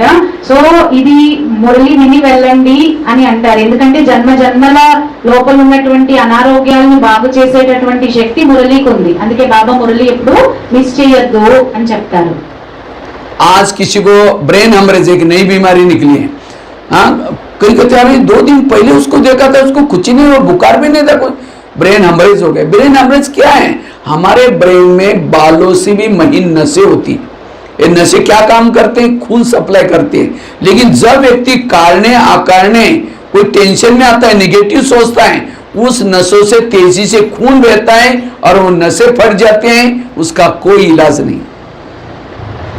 ఒక్కొక్కరికి ఈ రోజుల్లో ఈ రోగం ఉంది కదా, బ్రెయిన్ హెమరేజ్. నిన్న 2 రోజుల ముందు చూసాం, వాళ్ళకి ఏమీ అంత బాగుంది, జ్వరం కూడా లేదు. అదేంటి బ్రెయిన్ హెమరేజ్ అంటే? ఇది ఎలా జరిగింది, ఎందుకు జరిగింది అంటే, మన జుట్టు ఉంది కదా, దానికంటే కూడా సూక్ష్మమైనటువంటి నరాలు మన బ్రెయిన్ లో ఉంటాయి. అయితే ఈ వికారాల వలన, కోపం వలన ఏమవుతుందంటే హీట్ ఎక్కిపోయి ఆ నరాలు అనేవి బ్రేక్ అయిపోతాయి, బ్రెయిన్ హెమరేజ్ అయిపోతుంది. इसलिए कुछ भी चला जाए, कुछ भी हो जाए, अपने थॉट्स को ज्यादा चला करके हेल्थ को नहीं बिगाड़ो। ఏదేం జరిగినా, బయట ఎలా ఉన్నా, మన యొక్క సంకల్పాలను ఎక్కువ ఆలోచించొద్దు, ఎక్కువ ఆలోచించి అనారోగ్యాల్ని తెచ్చుకోవద్దు. जब ज्यादा विचार चलते उसको तनाव पैदा होता है। तनाव, तन में आना, बॉडी कॉन्शियस में आना, ज्यादा सोचने वाला बॉडी कॉन्शियस में आता है। ఎప్పుడైతే మనం ఎక్కువగా ఆలోచిస్తామో ఒత్తిడి, హిందీలో తనావ్ అంటారు. తనావ్ అంటే తన్ అంటే శరీరం, శరీరంలోకి వచ్చిందంటండి అది, దాని వలన అనారోగ్యం వస్తుంది. तनाव को इंग्लिश में क्या बोलते हैं? Stress, tension. 10 मतलब कितना? 10, सन मतलब बच्चे, टेंशन मतलब 10 बच्चे। पहले तो 2-4 हैं, फिर 10 पैदा होंगी। किसी के 10-12 बच्चे हैं, माँ बाप शांति से बैठेंगे, एक आएगा पापा जी मुझे कपड़े चाहिए, अब उसको भगाएंगे, बेटा मेरा पेमेंट होगा दूंगा, तब तो दूसरा आएगा पापा जी मुझे परीक्षा की फी देने, उसको भगाओ, तीसरा आएगा। जितने बच्चे उतनी समस्या भी ज्यादा। इसीलिए आजकल कहावत है, छोटा परिवार सुखी परिवार। तो हमारे बच्चे कौन से अनेक संकल्प विकल्प पैदा करेंगे, शाम को योग में बैठेंगे, वही संकल्प रूपी बच्चे हिलाते रहेंगे, पापा जी, एक को भगा दूसरा कहेगा पापा जी। फिर कई कहते हैं हम योग में बैठते क्या क्या संकल्प आते पता नहीं। भाई आपने पैदा किया, आपके पास नहीं जाएंगे क्या? पड़ोसी के पास जाएंगे? इसीलिए सारा दिन कम संकल्प पैदा करो। और हम तो ब्रह्मचारी हैं, ब्रह्मचारी के तो कोई बच्चे नहीं होते, तो हमारे संकल्प इसलिए पॉजिटिव पैदा भी करो, पॉजिटिव पैदा करो। किसी ने मेरा बुरा किया, क्या कहो, बाबा इस आत्मा का अच्छा करना, भला करना। తనావ్ అంటే టెన్షన్ కదా, ఇంగ్లీష్ లో 10 సన్స్ అంటున్నారు. ఎవరికైనా ఈ రోజుల్లో 10 మంది పిల్లలు ఉన్నారనుకోండి, ఒక అబ్బాయి వచ్చి అంటాడు నాకు ఇది ఇవ్వు అంటాడు, కదిలిస్తాడు, నాన్న నాన్న నాకు ఇది కావాలని. ఇంకొకటి నన్ను పంపిస్తే ఇంకొకటి వచ్చి ఇంకొకటి కావాలంటాడు. ఇలా మనల్ని చాలా విసిగిస్తారు కదా, ఎక్కువ మంది పిల్లలు ఉంటే విసిగిపోతారు కదా. అందుకే అంటారు తక్కువ మంది పిల్లలు సుఖీ పరివారం అని అంటారు కదా. సో అందుకని మనం కూడా ఇక్కడ తక్కువ ఆలోచనలు చేయాలి. ఇవే మన సంకల్పాలే మన పిల్లలు లాంటివి. అయితే మనందరము బ్రహ్మచారులం కదా, బ్రహ్మచారులకి పిల్లలే ఉండరు కదా. సో ఎక్కువ ఆలోచనలు చేస్తేనే టెన్షన్ వస్తుంది.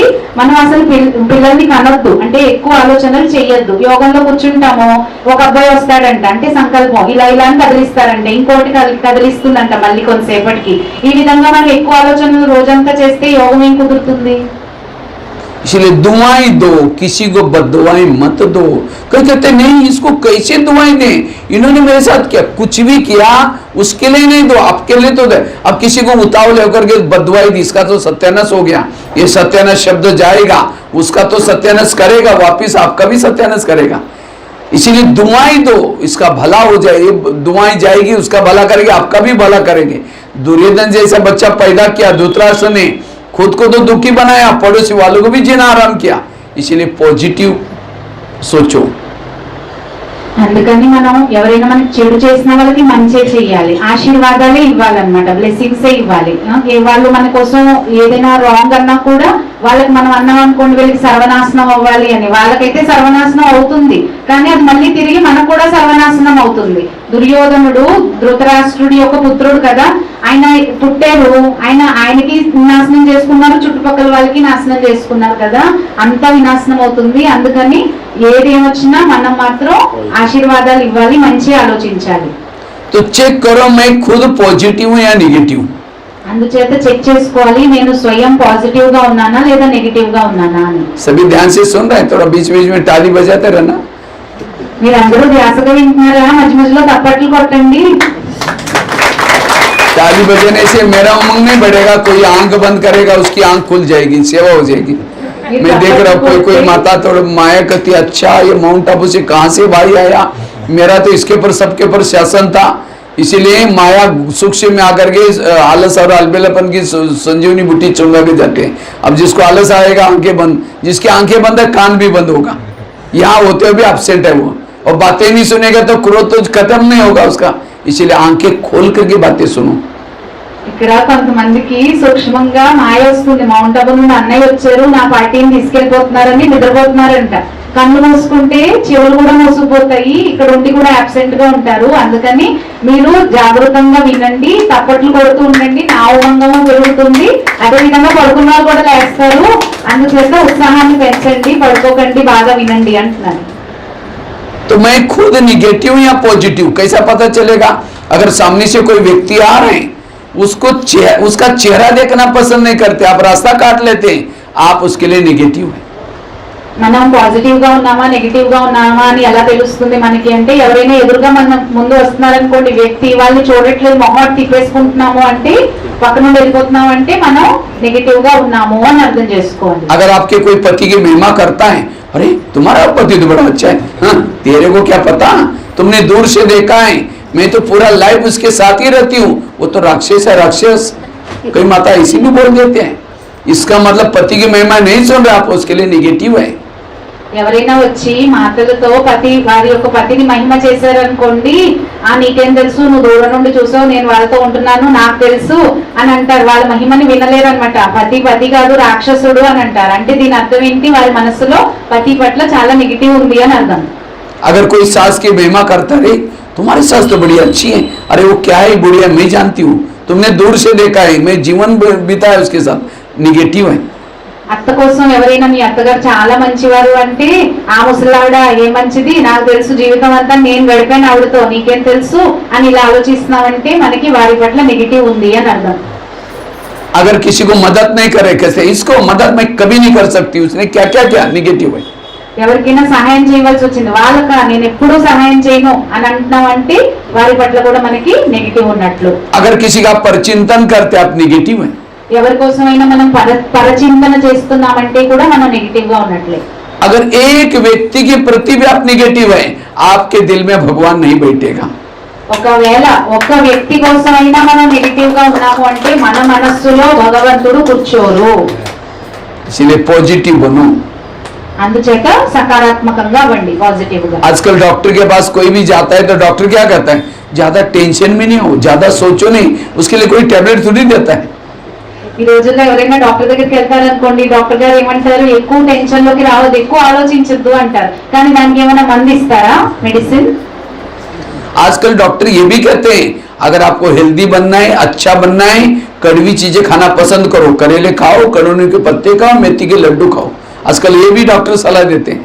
ఈ రోజుల్లో డాక్టర్స్ ఏమని సలహా ఇస్తున్నారంటే చేదుని తినండి, కాకరకాయ తినండి, తర్వాత మెంతి లడ్డూలు తినండి, ఈ విధంగా మీరు తినండి అని సలహా ఇస్తున్నారు. करेले मतलब सब्जी की करेले की बात नहीं, जीवन में आने वाली कड़वी बातों को डाइजेस्ट करो, उसका टेंशन नहीं लगो, ये है करेले.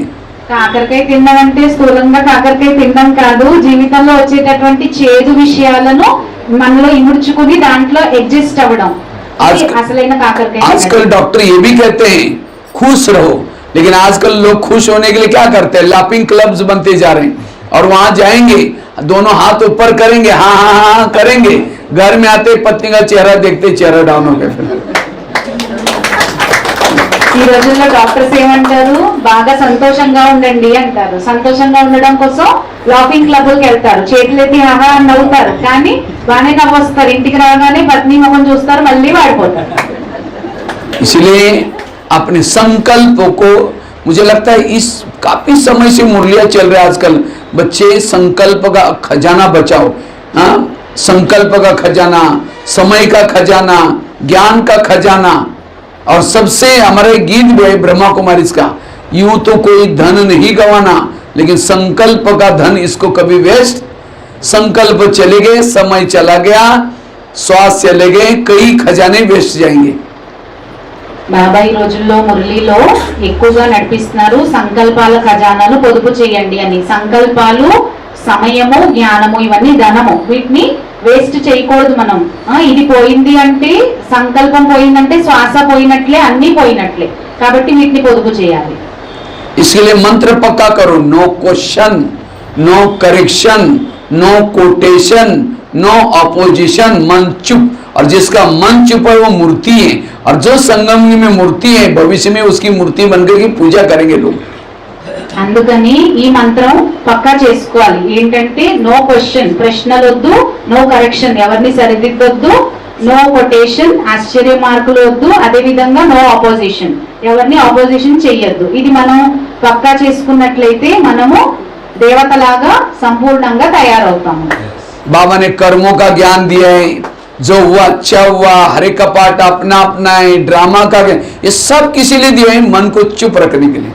బాబా మనకి డ్రామా గురించి చెప్పారు, ఎవరి పాత్ర వారిది అని చెప్పారు. ఇవన్నీ మనం ఎందుకు విని చేయాలి అంటే మన మనసుని మౌనంగా, చుప్పుగా, శాంతిగా ఉంచుకోవడం కోసం. कई कहते हैं मुझे अभी तक कोई आत्मा का अनुभव हुआ ही नहीं, हम तो अशरीरी का अनुभव करते ही नहीं है, बिंदु स्थिति मेरी बनती नहीं है. क्यों नहीं बनती? जिसके निगेटिव विचार चलेंगे ना वो बिजली बन सकता है, ना वो फरिश्ता बन सकता है, ना अशरीरी बन सकता है. చాలా మంది అంటారు నాకేమో ఆత్మానుభవం అవ్వట్లేదు, నేను అశరీరిగా అవ్వలేకపోతున్నాను, బీజరూప స్థితి నాకు అనుభవం అవ్వట్లేదు, ఈ విధంగా అంటారు. కానీ ఎవరికైతే ఎక్కువ నెగిటివ్ ఆలోచనలు నడుస్తాయో వాళ్ళు బీజరూప స్థితి అనుభవం చేయలేదు, పరిస్థితి స్థితి అనుభవం చేయలేరు, అదే విధంగా అశరీరి కూడా అవ్వలేరు. एक शिष्य था, गुरुजी के पास जाता है, कहता है गुरुजी मैं बहुत भक्ति करता हूँ, दान करता हूँ, पुण्य करता हूँ, लेकिन मुझे कुछ अनुभव नहीं हो रहा है, ना शांति का अनुभव, ना सुख का. क्या भगवान मेरे से रूठ गए? तो गुरुजी हंसने लगे, कहते बात तो सही है. ఒక శిష్యుడు వారి గురూజీ దగ్గరికి వెళ్ళారు. గురూజీ నేను ఇలా పూజ చేస్తున్నాను, భక్తి చేస్తున్నాను, దాన పుణ్యం చేస్తున్నాను, కానీ నాకేమి సుఖము, శాంతి ఏమి అనుభవం అవ్వట్లేదు, ఏంటి భగవంతుడు నాతో అలిగాడా అని అడిగాడంట శిష్యుడు. గురూజీ అన్నారంట అవునవును కరెక్టే అని అన్నారంట. गुरुजी ने कहा एक दिन मैं बगीचे में बैठा था, वहाँ 5-6 युवा आए थे। उन युवाओं को बहुत प्यास लगी थी, तो गुरुजी ने कहा सामने कुआं है बगीचे में, वहाँ बाल्टी है, रस्सा है, जाके पी के चले जाना। तो 5-6 युवा वहाँ चले गए। उन्होंने बाल्टी को रस्से से बांधा, कुएं में छोड़ा, पानी खींचा, पानी नहीं मिला। दोबारा बाल्टी डाली, फिर खींचा, नहीं मिला। तीसरी बार, चौथी बार, 10 बार बाल्टी डालते रहे, पानी खींचा, पानी नहीं मिला, छोड़ के चले गए। అయితే గురూజీ ఇంకా ఏం చెప్పారంటే, నేను ఒకసారి ఒక గార్డెన్ లో కూర్చుని ఉన్నాను, 5-6 యువకులు వచ్చారు దాహం వేస్తుంది అని. అయితే వాటర్ అడిగితే గురూజీ అన్నారంటే అక్కడ నొయ్యి ఉంది వెళ్ళు, అది వాళ్ళు ఏం చేశారు, తాడు కట్టి బకెట్ అందులో వేశారనమాట, తీశారు, వాటర్ రాలేదు. అలా 1, 2, 3, 10 సార్లు వేశారు, కానీ అందులోని నీళ్ళేమీ రాలేదు. అక్కడే వదిలేసి వాళ్ళు వెళ్ళిపోయారు. तो कहा कि उनके पास बाल्टी थी, रस्सा था, सब कुछ था, लेकिन तो भी पैसे गए। क्यों? उनके बाल्टी को छेद थे। అది ఎందుకు కారణం ఏంటి అంటే, వారి దగ్గర బకెట్ ఉంది, ఆ తాడు ఉంది, వేయడము వచ్చు, కానీ అయినప్పటికీ వాళ్ళు దాహంతో ఎందుకు వెళ్ళిపోయారంటే ఆ బకెట్ కి రంధ్రం ఉంది. इसी तरह वो तो कुएं के पास गए थे, आप तो सागर के पास आए। हमारे पास मन रूपी बाल्टी भी है, बुद्धि रूपी रसा भी है, मेहनत भी करते हैं, अमृतवेला उठते हैं, योग लगाते हैं, हाँ, लेकिन फिर भी अनुभव नहीं है। इसका मतलब आपके मन रूपी बाल्टी को छेद है। इसलिए आज से मन के छेद को बंद करो, व्यर्थ सोचना बंद करो, अशरीरी बिंदु रूप फरिश्ता की अनुभूति कर सकेंगे। వాళ్ళైతే ఒక నొయ్యి వెల్ దగ్గరికి వెళ్ళారు, మీరైతే సాగరం దగ్గరికి వచ్చారు. అయితే మనసు అనేది బకెట్ లాంటిది, బుద్ధి అనేది తాడు లాంటిది. మనసు బుద్ధి పెడుతున్నావు, కానీ బకెట్ కి రంధ్రం ఉంది, అంటే వ్యర్థ ఆలోచనలు అనేది రంధ్రం, దాన్ని ఆపేయండి, అప్పుడు అన్ని రకాల అనుభూతులు జరుగుతాయి. అశరీరి ఫరిస్తా ఏ అనుభవం కావాలంటే అది. तो हम अपने संकल्पों को कैसे बचाएं, उसके लिए मैं 4-5 बातें सुनाता हूं आपके साथ। మరి మన సంకల్పాలను మనం ఎలా పొదుపు రక్షించాలి అనే విషయం కోసం 4-5 విషయాలు మీకు చెప్తాను. ये तो आपको महत्व बताया कि आज संकल्प को बचाने का कितना जरूरी है। इसे हम कई चीज दे, वास्तव में ब्रह्मा कुमारी से एक बहुत बड़ी यूनिवर्सिटी है, फरिश्ता हमारी डिग्री है, देवता हमारी नौकरी है। అయితే ఇప్పటి వరకు దీని యొక్క విలువను, సంకల్పాలను ఎలా ఇంపార్టెన్స్ చెప్పారు, ఎందుకు పొదుపు చేయాలి అని ఇప్పుడు విధానం చెప్తారు. అయితే ఈ బ్రహ్మ కుమారీస్ అనేది ఒక యూనివర్సిటీ, ఇక్కడ ఫరిస్తా అనేది మన యొక్క డిగ్రీ, దేవత కావడం అనేది మన యొక్క జాబ్. जिसके पास डिग्री है उसको नौकरी मिल ही जाती है। इसी तरह जब तक फरिश्ता नहीं बनेंगे, देवता नहीं बन सकेंगे। अच्छा बनेंगे, लेकिन प्रॉपर ऊंचा पद नहीं मिलेगा। इसलिए संकल्प को बचा करके, मन को हल्का रख करके फरिश्ता बनो, लाइट हाउस, माइट हाउस बनो। ఎవరి దగ్గర అయితే డిగ్రీ ఉందో తప్పకుండా వాళ్ళకి జాబ్ వస్తుంది. సంకల్పాలను మనము పొదుపు చేసి ఈ డిగ్రీని పొందాలి, అప్పుడు ఫరిస్తాగా అవుతాము, లైట్ హౌస్, మైట్ హౌస్ గా అవుతాము. तो संकल्प को बचाने के लिए सबसे पहली बात है, ड्रामा को पसंद कर लो। సంకల్పాలను రక్షించాలి లేదా పొదుపు చేయాలి అంటే మొట్టమొదటి విషయం డ్రామాని ఇష్టపడండి. तो आप लोगों को अपना अपना ड्रामा पसंद आया? మీ అందరికి మీ డ్రామా ఇష్టమేనా? మన డ్రామా जिस पति के साथ रखा है, जिस गली में रहते हो, जो शरीर मिला है, जो बच्चे मिले, सब खुश है ऐसे? మీకు మిమ్మల్ని ఏ పతితో అయితే ఉంచారో, ఏ ఇంట్లో అయితే మీరు ఉన్నారో, ఏ పిల్లలతో అయితే మీరు ఉన్నారో, మీకు ఎలాంటి శరీరం అయితే లభించిందో దీంతో మీరు సంతోషంగా ఉన్నారా? क्या कई कहते हैं नहीं बाबा मेरे को इतना संकल्प चलता है, मेरा पति भी ठीक नहीं है, मेरा शरीर भी बीमार रहता है, पड़ोसी हमेशा झगड़ा करते हैं, बच्चे भी मानते नहीं है, इसीलिए मेरा ड्रामा थोड़ा बदल दूं। क्योंकि बाबा डायरेक्टर हैं, आप एक्टर हैं। अगर एक्टर को पसंद है तो डायरेक्टर बदल भी देगा। क्योंकि अब मैं मधुबन में जाने वाला हूँ, हाँ, बाबा को कहूँगा। मैं एक राज मंदिर में गया था, एक सेंटर पर, तो वहाँ कुछ भाई बहनों ने कहा कि हमारा ड्रामा पसंद है, बहुत टेंशन आता है, निगेटिव विचार चलते हैं, आप उनका ड्रामा बदलना। तो किसको किसको ड्रामा बदलना है वो हाथ खड़ा करो। ఇప్పుడు మీ డ్రామా ఉంది కదా, కొంతమంది ఎలా ఉంటారంటే మా పతి మంచిగా లేరు, నాకు ఆరోగ్యము బాగుండట్లేదు, చుట్టుపక్కల వాళ్ళు నన్ను ఇబ్బంది పెడుతున్నారు, పిల్లలు కూడా ఇబ్బంది పెడుతున్నారు, ఈ విధంగా వాళ్ళ డ్రామాతో వాళ్ళు సంతోషంగా ఉండరు. అయితే బాబా ఎవరంటే డైరెక్టరు, మనమేమో యాక్టరు. మీకు ఎవరికైనా మీ డ్రామా నచ్చకపోతే, మార్చాలి అని మీకు కోరిక ఉంటే, నేను మౌంట్ అబు వెళ్తున్నాను కదా, నేను బాబాకి వెళ్ళి చెప్తాను, ఎందుకంటే డైరెక్టర్ మార్చొచ్చు కదా. ఎవరెవరికి మీ డ్రామా మార్చుకోవాలి అని ఉందో వాళ్ళు చేతులు ఎత్తండి. जिनको बदलना हाथ खड़ा करो। మీ డ్రామా మీకు నచ్చక మార్చుకోవాలనుకునే వాళ్ళు. कोई नहीं है। अच्छा कोई नहीं। अच्छा जिनको पसंद है, नहीं बाबा मेरा ड्रामा बहुत अच्छा है, जिनको पसंद है वो हाथ खड़ा करो। ఎవరికైతే నా డ్రామా చాలా బాగుంది, నాకు ఇష్టం అనే వాళ్ళు చేతులు ఎత్తండి. నా డ్రామా చాలా బాగుంది. मरा हुआ हाथ। ఎంటీలా చచ్చిపోయిన ऐसा है मतलब कुछ गड़बड़ है। अगर ड्रामा पसंद है तो दोनों भी हाथ ऐसे होने चाहिए, డ్రామా మీకు ఇష్టమైతే రెండు చేతులు ఉత్సాహంగా ఎత్తారు కదా. क्योंकि ड्रामा को अगर बदल देंगे, कोई पति अच्छा रखेंगे, पड़ोसी अच्छा रखेंगे, तो ये जो ड्रामा बना है बाबा मिला वो भी बदल जाएगा, वो नहीं मिलेगा फिर। ఒకవేళ మీరు డ్రామాను మారిస్తే, అంటే నా పతి మంచిగా అయిపోవాలి, నా చుట్టుపక్కల నైబర్స్ మంచిగా అయిపోవాలి అని అనుకుంటే, డ్రామాని కనుక మార్చాలనుకుంటే బాబా దొరికారు కదా, అది కూడా మారిపోతుంది, అది కూడా దొరకదు. अगर पति आपका बहुत प्यार करता, स्नेह करता, कोई बहनें आपको बुलाती माता जी थोड़ा ज्ञान सुनने के लिए आओ ना, कहेंगे बहन जी हमें घर में बड़ी शांति नहीं चाहिए तुम्हारा ज्ञान। उस पति का धन्यवाद, तंग किया, परेशान किया, मंदिर में गए, यहाँ आए, इतना अच्छा ज्ञान मिला। इसीलिए ड्रामा को पसंद कर लो। ఒకవేళ మన పతి మంచిగా ఉండి ప్రేమించి అన్ని చక్కగా ఉంటే, ఎవరైనా అక్కేళ్ళు రండి జ్ఞానం వినంటే మాకు ఇంట్లోనే శాంతి ఉంది, ఏం అక్కర్లేదు అంటాం కదా. మనకి అలా ఇబ్బంది వచ్చింది, మనకి ఏదైనా ప్రాబ్లం వచ్చింది కాబట్టి మందిరంలోకి వెళ్ళాము, ఇక్కడికి వచ్చాము కాబట్టి డ్రామాని ఇష్టపడడం నేర్చుకోవాలి. బాబా లభించారు మనకి. मुझे लगता है लास्ट में जो अव्यक्त वाणियां चली बाबा की 2016 और 17 लास्ट की मुरलियां, उसके बाद तो बाबा का आना बंद हो गया। उस समय गुलजार दादी की हेल्थ खराब थी, तो फिर भी प्रोग्राम बने थे, इसलिए बाबा को स्टेज पर लाते थे। गुलजार दादी की आवाज में मुरलियां चलती थी। क्या चलती थी? वाह ड्रामा वाह, वाह बाबा वाह, बाप के दिल में बच्चे, बच्चों के दिल में बाप। एक एक मुरली में 60 बार 50 बार ये शब्द रिपीट होते थे।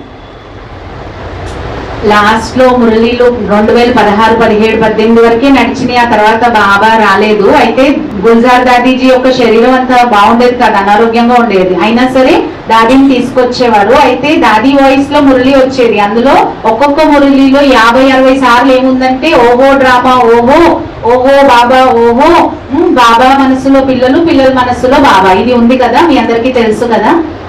तो कई भाई बहन हम लोगों को पूछते थे आजकल बाबा इसी मुरली क्यों चला रहे, बार बार यही वाह ड्रामा वाह। टोटल ब्रह्मा कुमारी का ज्ञान का सारा है वाह ड्रामा वाह। చాలా మంది అక్కలు అన్నయ్యలు అడిగేవారు అనమాట, బాబా ఏంటి ఇదే చెప్తున్నారు, వా డ్రామా వా, ఓహో డ్రామా ఓహో ఏంటిది అని అంటే, మొత్తం చెప్పాలంటే బ్రహ్మ కుమారి మురళీలు అన్ని జ్ఞానానికి సారం ఏంటంటే ఓహో డ్రామా ఓహో.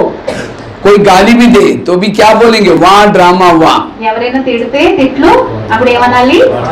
ఓహో డ్రామా ఓహో. बोलेंगे जोर से, గట్టిగా అనండి, వా డ్రామా వా. कोई झगड़ा करे आपके साथ क्या बोलेंगे? वाह ड्रामा वाह। ఎవరైనా గొడవలు పెడితే ఏమంటాం? कोई आपकी निंदा करे क्या बोलेंगे? ఎవరైనా నిందిస్తే, कोई माता जी का पति शराब पी करके पिटाई करे, उसी తాగేసి కొట్టాడు అనుకోండి హస్బెండ్, అప్పుడు तो माताओं को क्या बोलना है? माताओं को चुप ही हो गई। మౌనం అయిపోయారండి మీరు. हाँ, माता कहेंगे अरे भाई जी अब पति शराब पी करके मारे तो वाह वाह कैसे बोले? तो भी इस माता को वाह वाह बोलना है। అరే అన్నయ్య గారు ఆయన ఏమో తాగేసి కొడితేనే వాగ్వాహ ఎలానో అంటున్నారంట, అలా కాదు అయినా వాగ్వాహ అని అనాలి అంటే. क्योंकि उस माता के लिए पति तो बहुत मिले ना, सतयुग में भी मिला था, त्रेता भी मिला था, द्वापर भी मिला, अभी भी मिला है। सतयुग का पति तो बहुत अच्छा था, ना शराब पीता था, ना मारता था, ना पिटता था, सोने के महलों में रहता था, पुष्पक विमान था, वो देवता था, राजकुमार था। लेकिन क्या उस पति के कारण बाबा मिला? ఆ మాతకి పతి అయితే సతయుగంలో లభించారు, త్రేత ద్వాపర కలియుగం అన్నిట్లో లభించారు. ఇప్పుడు సతయుగంలో పతి అయితే చాలా మంచిగా ఉన్నారు, కొట్టలేదు, తిట్టలేదు, సారాయి తాగలేదు, ఏమీ చేయలేదు, చక్కగా సుఖంగా ఉన్నారు, పుష్పక విమానాల్లో తిరిగారు. మరి అప్పుడు బాబా లభించారా? और अभी का पति शराबी है, मारता है, पीटता है, उसके कारण कौन मिला है? बाबा मिला है। तो उस माता के लिए सतयुग वाला देवता वाला पति अच्छा है, अभी का शराब वाला अच्छा? కానీ ఇప్పుడు పతి కొడతారు, తిడతారు, తాగుతారు, గొడవలు చేస్తారు, దీని కారణంగా మనకి బాబా లభించారు. మరి ఇప్పుడు చెప్పండి, ఆ మాతకి ఆ సతయుగి హస్బెండ్ మంచా లేదా ఇప్పుడు లభించిన పతియే మంచా?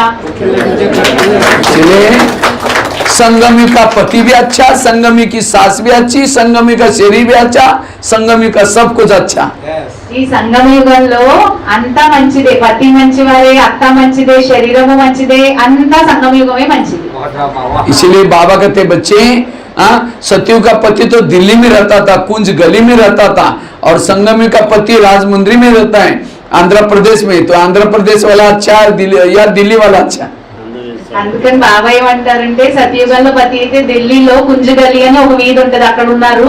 కానీ ఇక్కడ ఇప్పుడు సంగమయుగ పతి అయితే రాజమండ్రిలో ఉన్నారు. ఇప్పుడు మీరు చెప్పండి, రాజమండ్రి పతి మంచా లేదా సత్యయుగ ఢిల్లీ పతి మంచా? क्योंकि सतयुग वाला वो भी मिला किसके कारण? राजमुंद्री के कारण वो मिला। సత్యయుగంలో పతి కూడా ఎందుకు లభించారు? ఈ రాజమండ్రిలో ఈ దీని వల్ల అక్కడ లభించారు. 21 जन्म तक सोने के महल मिले राजमुंद्री के कारण। 21 జన్మలు బంగారు మహోత్సవానికి ఎందుకు లభించాయి? ఈ రాజమండ్రి కారణంగా. इसलिए बाबा कह के बच्चे हमें पति को नहीं छोड़ना, उसके लिए निगेटिव नहीं सोचना, रहना वहीं तो पॉजिटिव बन के रहो।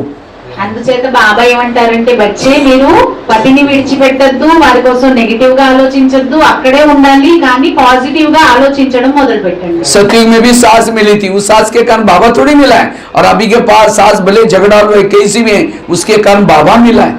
సత్యుగంలో కూడా అత్తగారు ఉంటారు, కానీ అత్తగారు వల్ల బాబా లభించారా ఏంటి? ఇక్కడ అత్తగారు గొడవలు పెడతారు, ఏదైనా చేస్తారు, కానీ వీరి వల్ల మనకి బాబా లభించారు.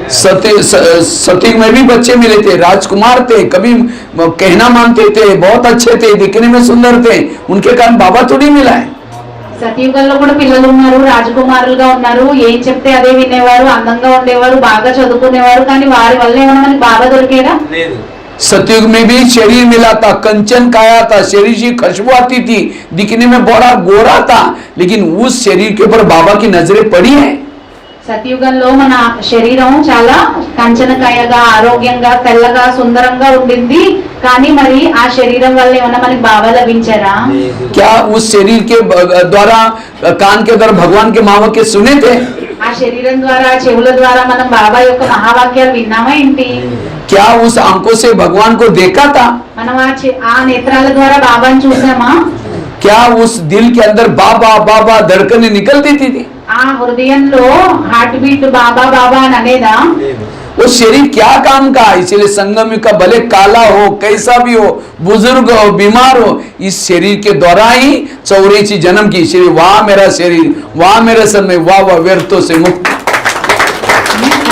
ఈ శరీరం ఇప్పుడు ఈ సంగమయుగంలో లభించింది, భలే నల్లగా ఉండొచ్చు, వృద్ధులైపోవచ్చు, ఏమైనా అనారోగ్యం ఉండొచ్చు, అయినా సరే ఓహో ఈ శరీరం ఓహో, ఎందుకంటే 84 జన్మల తపన ఇక్కడ బాబా లభించారు ఈ శరీరం ద్వారా, కాబట్టి ఓహో శరీరం ఓహో. इसलिए ड्रामा को पसंद करो, व्यर्थों से मुक्त, संकल्प कभी नहीं चलेंगे। అందుచేత డ్రామాని ఇష్టపడండి, వ్యర్థం నుండి ముక్తులుగా అయిపోతారు, ఎటువంటి అలాంటి సంకల్పాలు నడవవు. वैसे तो 3 बाप के हम बच्चे हैं, लेकिन माँ हमारी 4 है। మామూలుగా 3 తండ్రుల పిల్లలం మనము, కానీ మనకి 4 అమ్మలు ఉన్నారు. ब्रह्मा, मम्मा, लौकिक माँ, ड्रामा। బ్రహ్మ, మమ్మ, లౌకికమ్మ మరియు డ్రామా. और इन चारों में से भी सबसे महत्व की माँ है ड्रामा। ఈ 4 అమ్మల్లో కూడా డ్రామా అనేది చాలా మహత్వపూర్ణమైన అమ్మ. ब्रह्मा तो संगमिक में होता है, मम्मा भी संगमिक में होते हैं, अभी मनाए ना उसका 24 तारीख को स्मृति दिन, संगमिक में होते हैं। लौकिक माँ तो हर जन्म में बदलती है, लेकिन ड्रामा एक ऐसी माँ है पूरा युग में आपको गोदी में लेके चलती है। బ్రహ్మ మరియు మమ్మ ఈ సంగమ యుగంలో మనకి లభిస్తారు, మరి లౌకిక అమ్మ ఏమో ప్రతి జన్మ జన్మ మారిపోతూ ఉంటారు, కానీ ఈ డ్రామా అనేది మనల్ని ఎప్పటి నుండి చేదుకి మందు నోట్లో వేస్తారు. ఆ పిల్లవాడు బయటికి తీసేస్తూ ఉంటాడు అనుకోండి అస్తమాటు, అప్పుడు ఏం చేస్తారు? వారే భాగ్యశాలి అని గుర్తుంచుకోండి. कुंती के सामने कृष्ण जाता है, कुंती को पूछता है तुमको क्या वरदान चाहिए? सोना चांदी जो भी मांगो। कुंती कहती है मुझे सोना चांदी नहीं चाहिए, मुझे जीवन में समस्या चाहिए। तो कृष्ण कहता है तुम क्या मांग रहे? तथास्तु तो तुम्हारी जो भी इच्छाएं पूर्ण हो जाए। फिर कहा कि तुमने समस्या क्यों मांगी, सोना चांदी क्यों नहीं मांगा? కుంతి దగ్గరికి కృష్ణుడు వెళ్ళారు, వెళ్ళి నీకేం కావాలంటే అది అడుగు, బంగారమా వెండా ఏం కావాలంటే అది అడుగు అన్నారు. అప్పుడు కుంతి అన్నారంట నాకు సమస్యలు కావాలి, కష్టాలు కావాలి అని. తదాస్తు అని ఇచ్చేసారు. ఇచ్చేసాక అడిగారంట అదేంటి నువ్వు ఈ విధంగా సమస్యలు ఎందుకు అడిగావు, బంగారం వెండి మానేసి? तब कृष्ण कुंती कहते हैं सदा मेरे साथ में रहेंगे और आप मेरे साथ में रहेंगे, यही मेरा सौभाग्य है। అప్పుడు కుంతి సమాధానం ఏమిచ్చారంటే, సమస్యలు కనుక నా దగ్గర ఉంటే మీరు సదా నా దగ్గర ఉంటారు, మీరు నా దగ్గర సదా ఉండాలి, అందుకని నేను ఇవి అడిగాను. इसी तरह जिसके जीवन में समस्या है, विघन है, कौन याद आएगा? बाबा. और जिसको बाबा याद है उसका पद ऊंचा है. ఎవరి జీవితంలో అయితే విఘ్నాలు సమస్యలు ఎక్కువ ఉన్నాయో వారికి ఎవరు గుర్తొస్తారు? బాబా. మరి బాబా బాగా స్మృతి చేస్తే తప్పకుండా ఉన్నత పదవి పొందుతారు. इसलिए बाबा कभी कभी मुरलियों में बांधीली माताओं को ज्यादा याद करता है. कहता है बांधीली माताओं का पद ऊंचा है. क्यों? जो पति तंग करता है, परेशान करता है, विघ्न डालता है, उसको दिल से बाबा निकलता है, इसलिए पद भी ऊंचे है. అందుచేత బాబా మురళిలో బంధనాలు ఉన్నటువంటి మాతలని జ్ఞాపకం చేస్తారు. ఎందుకు స్మృతి చేస్తారు అంటే, పతి వారిని విసిగిస్తారు, కొడతారు, రకరకాలుగా ఇబ్బందులు పెడతారు. అప్పుడు బాబా యొక్క స్మృతి ఎక్కువ ఉంటుంది, తద్వారా వారు ఉన్నతమైనటువంటి పదవి పొందుతారు. और जिन माताओं को पति तंग नहीं करता, बहुत प्यार करता, उनका योग पति से लगा है. और जिसका पति से योग है उसका पद कुछ भी नहीं होगा. तो पति तंग करने वाला चाहिए, प्यार करने वाला चाहिए. మరి ఏ మాటలనైతే పతి చాలా ప్రేమిస్తారు, మంచిగా ఉంటారు, వారి యొక్క యోగం పతితో జోడించబడి ఉంటుంది. మరి అప్పుడు వారి యొక్క పదవి తగ్గిపోతుంది, బాబాతో యోగం ఉండదు కదా. మరి ఇప్పుడు చెప్పండి, విసిగించే పతి కావాలా, ప్రేమించే పతి కావాలా? इसलिए विघ्नों से कभी घबराना नहीं है. అందుచేత విఘ్నాలకు ఎప్పుడు మీరు భయపడరాదు. जीवन में विघ्न और समस्या अच्छाई की तरफ लेके जाते हैं. జీవితంలో విఘ్నాలు సమస్యలు మనల్ని మంచి వైపుకు తీసుకెళ్తాయి. जो बच्चा ज्यादा पेपर देता है, कठिन पेपर देता है, उसको नौकरी अच्छी लगती है. ఎవరైతే ఎక్కువ పరీక్షలు ఇస్తారో, కష్టమైన పరీక్ష పాస్ అవుతారో వాళ్ళకి మంచి జాబ్ వస్తుంది. अगर मम्मी के साथ जाते रोता है, मम्मी मुझे टीचर मारता है, बहुत पेपर कठिन है, मम्मी रहम करिए, ठीक है बेटा छोड़ दो, अब पेपर ही नहीं दे, जॉब भी नहीं लगेगा. इसी तरह हम भी बाबा के सामने, बाबा ये बहुत विघ्न आ रहे, पर बाबा कहकर छोड़ो, विघ्नों को कहता नहीं. इसलिए विघ्नों से कभी घबराना नहीं है. చూడండి, ఒక అబ్బాయి అమ్మ దగ్గర ఏడుస్తూ, అమ్మ కష్టం, పరీక్ష నేను ఇవ్వను, నా వల్ల అవ్వదు అంటే అమ్మ ఏమంటది, సరే వదిలే అంటది. అలానే మనం కూడా బాబా ముందు, బాబా ఈ విఘ్నాలు, ఈ పరీక్షలు అని బాబాకి చెప్తే బాబా కూడా అంటారు, వదిలే అంటారు. అప్పుడు విఘ్నాలకి దాటుకోపోతే పదవి ఉన్నతమైనది ఎలా లభిస్తుంది? అందుకని ఎప్పుడు కూడా విఘ్నాలకు మనము భయపడరాదు. दूसरी बात है, संकल्प को बचाना है, जिसे हम क्रोध मुक्त बने, उसके लिए कर्म गति को याद रखो. जो कर्म गति को याद रखता है उसको कभी भी वेरा संकल्प नहीं चलेंगे.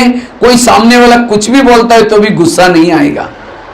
అక్కడి వరకు డ్రామా చెప్పారు. ఇప్పుడు రెండోది చెప్తున్నారు, సంకల్పాన్ని పొదుపు చేయాలి, నెగిటివ్ ఆలోచించకూడదు, కోపం తగ్గించాలి. అంటే కర్మల యొక్క గుహ్య గతిని మనం గుర్తుంచుకోవాలి. ఎవరైనా మనం తిట్టినా, ఏదైనా వచ్చినా కర్మగతి గుర్తుంటే మనం ఎక్కువ వారిపైన రియాక్ట్ అవ్వం, కోప్పడం. आज कईयों के संकल्प क्यों चलते? कई कहते मैं इसके रास्ते में कभी गया नहीं, मैंने इसका पूरा कुछ किया नहीं, फिर भी ये व्यक्ति मेरे साथ ऐसा क्यों करता है? टाली कभी एक हाथ से नहीं बसती, टाली के लिए दो हाथ चाहिए. ఒక్కొక్కసారి ఏమనిపిస్తుందంటే, నేను ఎప్పుడు వాళ్ళని ఏం అనలేదు, వాళ్ళని ఏం చేయలేదు, అయినా నాకు ఎందుకు వీళ్ళు ఇంతలా ఇబ్బంది పెడుతున్నారు అని మనం అనుకుంటూ ఉంటాం. నేను ఎప్పుడు ఇబ్బంది పెట్టలేదు కదా అని. కానీ గుర్తుంచుకోవాలి, కర్మల గతి ఎప్పుడు కూడా తప్పట్లు అనేవి ఒక చేతితో మ్రోగవు, రెండు చేతులు ఉంటేనే మ్రోగుతాయి. एक ड्रामा की बहुत बड़ी सीक्रेट बात आपको सुनाता हूँ. आपके घर के जितने भी लोग हैं, आपका बच्चा है, आपका पति है, आपकी पड़ोसनी है, ये कोई पिछले जन्म को कुछ देने वाले हैं, कुछ आपसे लेने वाले हैं. ये परिवार इस आधार से बनता है.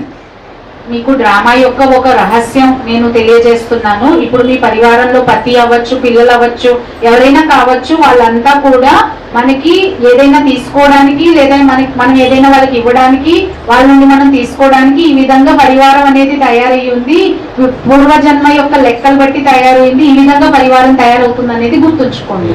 अगर आपका पति आपको तंग करता है, इसका मतलब क्या समझो, मैंने भी पिछले जन्म में इनको तंग किया था, मेरा हिसाब चुकता हो रहा है. ఒకవేళ పతి మనల్ని విసిగిస్తున్నారు అనుకోండి, మనం ఏమని గుర్తుంచుకోవాలంటే, ఏ పూర్వజన్మల్లో ఎప్పుడో నేను విసిగించాను, ఈ లెక్కాచారం అనేది ఇప్పుడు సెటిల్ అవుతుంది, తీరిపోతుంది. कभी संकल्प नहीं चलेंगे. అప్పుడు ఎప్పుడు ఎక్కువ సంకల్పాలు మనకి నడవవు. कोई सास है, बहू को तंग करे, बहू को तनाव टेंशन आ रहा है, अगर सास और बहू का पिछला जन्म दिखाया जाए तो आज जो बहू है पिछले जन्म इसकी सास थी, और जो सास है वो कौन थी? बहू थी. इसलिए कहते ना, सास भी कभी बहू थी. ఒకవేళ ఎవరైనా కోడలు ఉన్నారు, అత్తగారితో విసిగిపోతున్నారు, ఇబ్బంది పెడుతున్నారు అనుకోండి, వారి యొక్క పూర్వజన్మల్లోకి వెళ్తే అత్తగారేమో కోడలు, కోడలేమో అత్తగారు, అప్పుడు ఆవిడ విసిగించారు కాబట్టి ఇప్పుడు ఇబ్బంది పెడుతున్నారు. అందుకే అంటారు అత్తగారు కూడా ఒకప్పుడు కోడలే అని. वर्तमान के प्रॉब्लम मेरे ही अतीत पिछले जन्म के किए हुए कर्मों का परिणाम है, इसीलिए रोने से, सोचने से, गुस्सा करने से क्या खत्म होगा?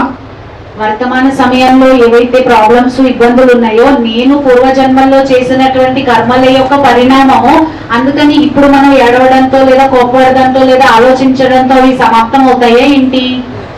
और ये सभी का अंतिम जन्म है, इसके बाद किसी को जन्म लेना नहीं है। हमें जो भी कुछ हिसाब किताब बनाए सबको चुप्त करके वापिस जाना है। ఇప్పుడు మనందరి యొక్క అంతిమ జన్మ ఇది, ఇంకా దీని తర్వాత మనం జన్మలు తీసుకునేది లేదు. కాబట్టి ఇప్పటి వరకు మనం ఏవైతే లెక్కాచారాలు తయారు చేసుకొచ్చామో అవన్నీ ఇక్కడే అకౌంట్ సెటిల్ చేసుకునే వెళ్ళాలి.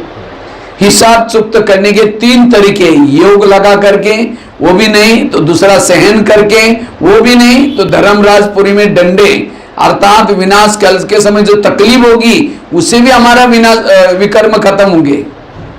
మనము ఈ లెక్కాచారాలను చుట్టూ చేసుకోవాలి, సెటిల్ చేసుకోవాలంటే 3 విధానాలు. ఒకటి యోగం చేయడం వలన, ఒకవేళ మనం అది చెయ్యకపోతే సహించుకోవడం వలన, లేదు అంటే ధర్మరాజుపురి యొక్క అంతిమ వినాశన సమయంలో శిక్షలు అనుభవించి చాలా బాధ పెట్టి వెళ్ళాలి. దాంతో కూడా వికర్మలు అంటే మన యొక్క లెక్కలు తీరుతాయి. जो योग से ध्यान से सुना, जो योग से विकर्म विनाश करेगा वो जीवन मुक्ति में ऊंच पद प्राप्त करेगा। ధ్యాసపూర్వకంగా వినండి. ఎవరైతే యోగంతో వికర్మలు వినాశనం చేసుకుంటారో వాళ్ళు జీవన్ముక్తిలో ఉన్నతమైన పదవి పొందుతారు. जो सहन करके हिसाब चुप्त करता है जीवन मुक्ति में पद कम होगा। ఎవరైతే సహించుకుని లెక్కాచారాలను తీర్చుకుంటారో జీవన్ముక్తిలో వారి యొక్క పదవి తక్కువ ఉంటుంది. विनाश के समय जो उसके हिसाब किताब चुप्त होंगे उस समय वो जीवन मुक्ति में नहीं जाएगा, केवल मुक्ति में जाएगा, द्वापर कलयुग में जाएगा। వినాశన సమయంలో లెక్కాచారాలు కనుక తీర్చుకున్నట్లయితే వారు జీవన్ముక్తిలోకి వెళ్ళరు, కేవలం ముక్తిలోకి అంటే ద్వాపర కలియుగంలోకి వెళ్తారు. लोगों से नहीं डरो, भगवान से कभी ना डरो। डरना है तो गलत कर्मों से जरूर डरना। మనుషులకి భయపడద్దు, భగవంతుడికి అసలు ఎప్పుడూ భయపడద్దు. కానీ భయపడాలంటే తప్పుడు కర్మలు, చెడు కర్మలు చేయడం. अभी मुझे कोई भी प्रकार के मन मत पर मत प्रमाण चल करके कर्म नहीं करना। जो श्रीमत प्रमाण कर्म करता है उसका श्रेष्ठ कर्म बनता है। ఇప్పుడు నుండి ఎటువంటి మనమతమో పరమతమో ప్రమాణంగా కర్మలు చేయొద్దు. ఎవరైతే శ్రీమత ప్రమాణంగా కర్మలు చేస్తారో వాళ్ళ కర్మలు శ్రేష్టంగా తయారవుతాయి. एक बहुत सुंदर घटना मैं आपको सुनाने जा रहा हूं, उसको ध्यान से सुनेंगे तो आपके जीवन में कभी कभी प्रॉब्लम क्यों आते हैं उसका कारण आपको पता चलेगा। ఇప్పుడు నేను మీకు విషయాన్ని, ఘటనను తెలియజేస్తాను. ధ్యాసపూర్వకంగా వినండి, అప్పుడు మీకు అర్థమవుతుంది మీ జీవితంలో ఈ ప్రాబ్లంలు ఎందుకు వస్తున్నాయి, దాని కారణం ఏంటి. ध्यान से सुनेंगे। मैं लास्ट में इसके बारे में प्रश्न भी पूछूंगा। एक లాస్ట్ లో మిమ్మల్ని దీని గురించి ప్రశ్నలు కూడా అడుగుతాను, అందుకని అటెన్షన్ తో వినండి. एक आगरा में एक पति पत्नी रहते थे, बहुत गरीब थे, झोपड़पट्टी में रहते थे। ఆగ్రాలో పతి పత్ని ఉండేవారు, చాలా పేదవాళ్ళు, ఒక గుడిసెలో ఉండేవారు. उनके पास एक मेहमान आया, वैसा वो मेहमान दिल्ली में खरीदारी करने के हिसाब से आया था। వారి దగ్గరికి ఒక అతిథి వచ్చారు. ఆ అతిథి ఢిల్లీ ఏదో కొనుక్కోవడానికి వచ్చారనమాట. लेकिन दिल्ली में सारे दुकान बंद थे, स्ट्राइक था। उसको लगता है मैं बैठे बैठे क्या करूं, मैं चलो आगरा घूम के आता हूँ, आगरा जाकर के देखूंगा। అయితే ఢిల్లీలో స్ట్రైక్ ఉంది, షాపులన్నీ మూసున్నాయి. అయితే నేను ఇక్కడ కూర్చొని ఏం చేయను, వెళ్ళి ఆగ్రా చూసి వద్దాము, అక్కడ తిరుగుదామని వెళ్తాడు. आगरा गया, सारा दिन आगरा देखा, लेकिन रात को सोने का प्रॉब्लम हो गया। सब हर एक जगह पे जाते देखा थे, मैं हमारे होटल बुक है पहले से। अब उसको लगा कहाँ सो जाओ, बस स्टैंड पर सो जाओ, बैग चोरी हो जाएगी, स्टेशन पर जाओ। उसके पास करोड़ रुपए पड़े थे। అయితే ఎక్కడ మరి ఆగ్రా అంతా తిరిగేసాడు. నైట్ పడుకోవడానికి వెళ్తే హోటల్స్కి వెళ్తే హోటల్స్ అన్ని బుక్ అయిపోయి, మరి ఎక్కడ పడుకోవాలంటే బస్ స్టాండ్కి వెళ్తేనేమో డబ్బులు ఉన్నాయి, ఆయన దగ్గర కోట్లు డబ్బులు ఉన్నాయి. స్టేషన్కి వెళ్దామంటే అక్కడ ఎవరైనా దొంగతనం చేసేస్తారు కదా అని ఆలోచనలో పడ్డాడు. तो अचानक व्यापारी क्या करता है, उसके गरीब पति पत्नी थे, दूर के मेहमान थे, उनका एड्रेस था, उनको याद आया, चलो उनके पास चलते हैं, चलो अपने को रात काटने, जो भले झोपड़े हो तो उसमें क्या, वो रिक्शा करके चला गया। అకస్మాత్తుగా ఆయనకి గుర్తొస్తుంది అనమాట. ఆ పేద పతి పత్ని ఉన్నారు కదా, వీరికి చుట్టాలు, దూరపు చుట్టాలు, అది అడ్రస్ ఉందన్నమాట. సరే గుడిసైతే ఉంది, నైటే కదా పడుకోవాలని చెప్పి రిక్షా కట్టించుకుని వాళ్ళ దగ్గరికి వెళ్ళాడు. वो तो बड़े खुश हो गए, इतना बड़ा व्यापारी हमारे पास आया, खिलाया पिलाया, चाय पानी दिलाई। लेकिन सोने से पहले उसने अपनी बैग खोली, कपड़े चेंज करने थे। అయితే ఆ వ్యాపారి వచ్చాడని వీళ్ళు చాలా సంతోషపడిపోయారు అనమాట. ఇంత పెద్ద వ్యాపారి వచ్చాడని తినిపించారు, త్రాగిపించారు. లాస్ట్ కి ఇంకా పడుకునే టైంలో అతను తన బ్యాగ్ ని తెరిచాడు. जब बैग खोली तो गरीब की पत्नी की नजर बैग में गई, देखा इसके पास करोड़ रुपए पड़े, 500 के बंडल अलग, 1000 के बंडल अलग. उसको लगता है कि हमने तो 500 रुपए में नहीं देखा. और उसके बाद उसको रात भर विचार आता है कैसे लूं इसको. तो रात भर नींद नहीं आई, 12-1 बजे बाहर गई, एक बड़ा सा पत्थर लाते हैं क्योंकि उसकी बैग सिराने थे, वो पत्थर ला करके सीधा उसके सिर में मार दिया. उसका तो मर्डर हो गया. అయితే ఆ బ్యాగ్ తెరవగానే ఇతను చూశాడనమాట పతి, ఎవరైతే గుడిసెలో ఉన్నారో వాళ్ళు. ఈయన దగ్గర ఇన్ని డబ్బులు ఉన్నాయి, ఆ 1000 కట్టలు ఉన్నాయి, 1000 రూపాయల కట్టలు ఉన్నాయి, 500 కట్టలు ఉన్నాయి, నా దగ్గర 500 రూపాయలు కూడా కాదు లేవు, అందుకని ఇది నేను ఎలా తీసుకోవాలి అనే ఆలోచనలు చాలా నడిచేసాయి అనమాట. అతను తల కింద పెట్టుకుని పడుకున్నాడు ఆ బ్యాగ్ ని. బయట ఒక పెద్ద బండరాయి ఉంది, ఆ బండరాయి తెచ్చేసి తిన తల మీద కొట్టేశాడు అతను. ఈయన చచ్చిపోయాడు, మర్డర్ అయిపోయింది. तो पति की नींद खुली, पति कहता ये क्या हो गया. कहता अब हमारी गरीबी दूर होगी. वो बैग खोल के दिखा इतना सारा पैसा है. वो तो कहते हैं मुर्दे का क्या होगा. कहते अब इसको रपा दपा कर लेते हैं. पीछे जमुना नदी पानी से भर के जा रही थी. रात को 2 बजे उन्होंने उस मुर्दे को बोरी में डाला, पीछे लेके जाकर के फेंक के वापिस आए. అయితే ఇది చేసింది పత్ని, పతి కాదు. పతి యొక్క ఆయన మేల్కొన్నాడు, ఏంటిది ఏం చేసావంటే ఇదిగో దీని దగ్గర కూడా డబ్బులు ఉన్నాయి అని చూపించారనమాట. మరి ఇప్పుడు ఈయన చచ్చిపోయాడు, ఏం చెయ్యాలి అని అంటే అక్కడ యమునా నది ఉంది, అయితే మొత్తం దాన్ని మూట కట్టేసి అందులో ప్రవహింప చేసేద్దాం అని అనుకున్నారు. तो जैसे वापिस आए तो देखा घर में खून ही खून लगा था दीवार पर. उनको लगा कोई सवेरे आएगा देख लेगा तो उनको कुछ लगेगा कुछ हुआ है. तो रातों रात उन्होंने खून के दाग भी मिटाए. उन्होंने खून के दाग तो मिटाए, लेकिन कर्मों में पड़े हुए दाग को कोई मिटा नहीं सकता.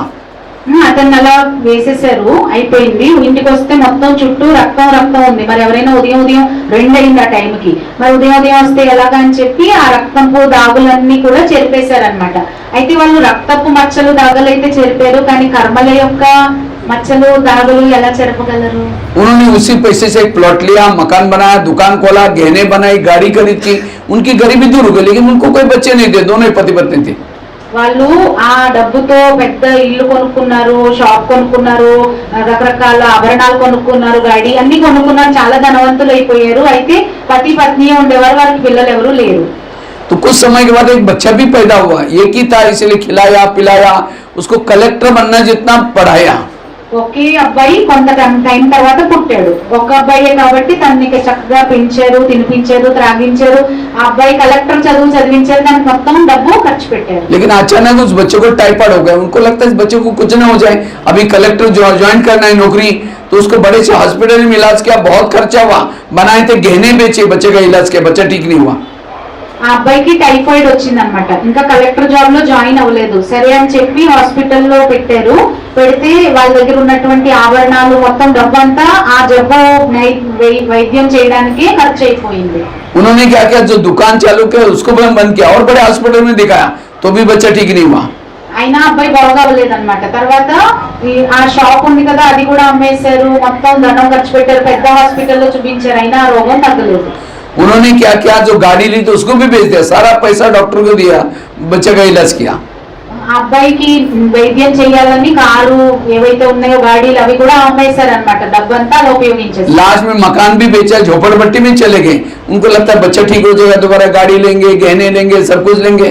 ఇల్లు కూడా అమ్మేశారు. లాస్ట్ కి అబ్బాయి వైద్యం అయితే చాలు, నయం అయితే చాలని, అయితే ఆ అబ్బాయి మంచిగా అయిపోతే మేము మళ్ళీ కొనుక్కోవచ్చు బిల్డింగ్ అన్ని అని అనుకున్నారు. लास्ट में एक दिन वो बच्चा कहता है पापा जी अपने को जो मिला था पैसा खत्म हो गया, अब मैं जा रहा हूँ, बच्चा मर गया. అయితే వాళ్ళు మళ్ళీ గుడిసెలోకి వెళ్ళిపోయారనమాట. లాస్ట్ కి అబ్బాయి అన్నాడంట, అయిపోయిందా ఖర్చు అంతా డాడీ, నేను ఇంక వెళ్ళిపోతున్నాను అని చెప్పి చచ్చిపోయాడు అబ్బాయి. तो बच्चा कौन था, प्रश्न ये. ఇప్పుడు ప్రశ్న ఏంటంటే మిమ్మల్ని అబ్బాయి ఎవరు? जिस व्यापारी को मारा था, आत्मा तो मरती नहीं, वही आत्मा पैसा लेने के लिए बच्चे के रूप में आई थी.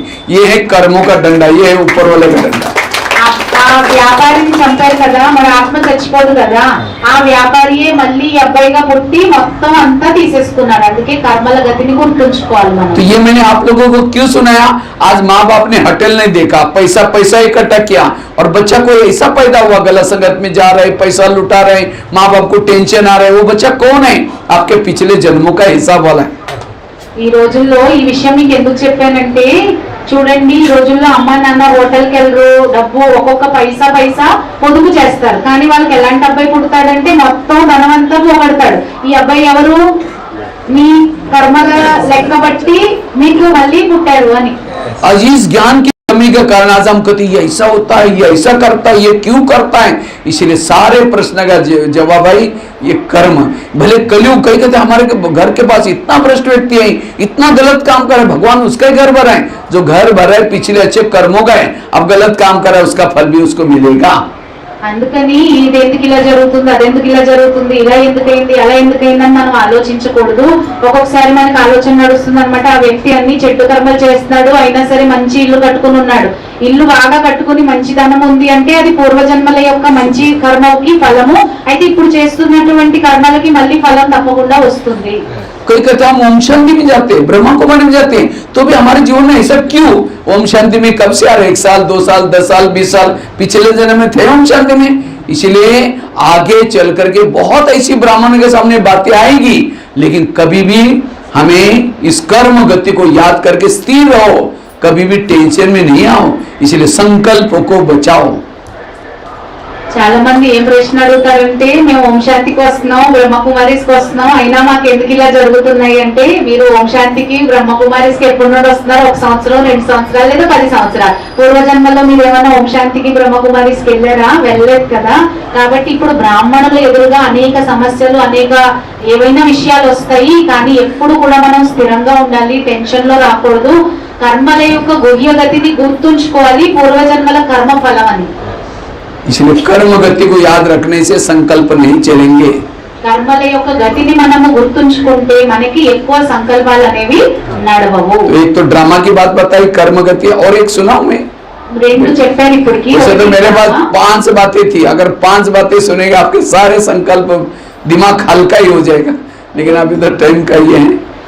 और एक सुना लेते हैं, ठीक है? రెండోది కర్మల గతి. అయితే మొత్తం 5 విషయాలు ఉన్నాయి. 5 చెప్తే మీ యొక్క మంచిగా అయిపోతుంది మీ యొక్క బుర్ర. అయితే మూడో విషయం చెప్తాను, ఎందుకంటే టైం అంత లేదు కదా అంటున్నాను. तीसरी बात है रोज सवेरे 3 चीजें करो। अमृत वाला अच्छी करो, क्लास के पहले योग करो, तीसरा मुरली सुनो। जो ब्राह्मण ये 3 चीजें करेगा उसको कभी भी संकल्प वेस्ट नहीं जाएंगे, मन चुप रहेगा। రోజు మీరు 3 చేయండి పనులు. ఒకటి అమృత వేళ యోగము, రెండోది మురళి క్లాస్ ముందు కొంతసేపు యోగము, మూడోది మురళి మంచిగా వినండి. ఈ 3 మీరు చేసినట్లయితే మీకు ఎటువంటి టెన్షన్ రాదు, ఎక్కువ సంకల్పాలు కూడా నడవు. अमृत वेला कौन कौन करता है? हाथ खड़ा करो। ఎవరెవరు అమృత వేళ చేస్తారు చేతులు ఎత్తండి. अच्छा ठीक है, हाथ दीजिए। लेकिन अमृत वेला का कोई चुपचाप आपका वीडियो बनाई जाए, आपको पता भी नहीं चले, और वही वीडियो आपका 10 बजे आपको दिखाया जाए, ये सवेरे का अमृत वेला का वीडियो कहीं मेरा है, मैंने ऐसे किया था। दीवार के सारे बैठे, मुंह खुला के बंदा, 2 बार मच्छर अंदर भी गया और बाहर भी गया, पता भी नहीं चला।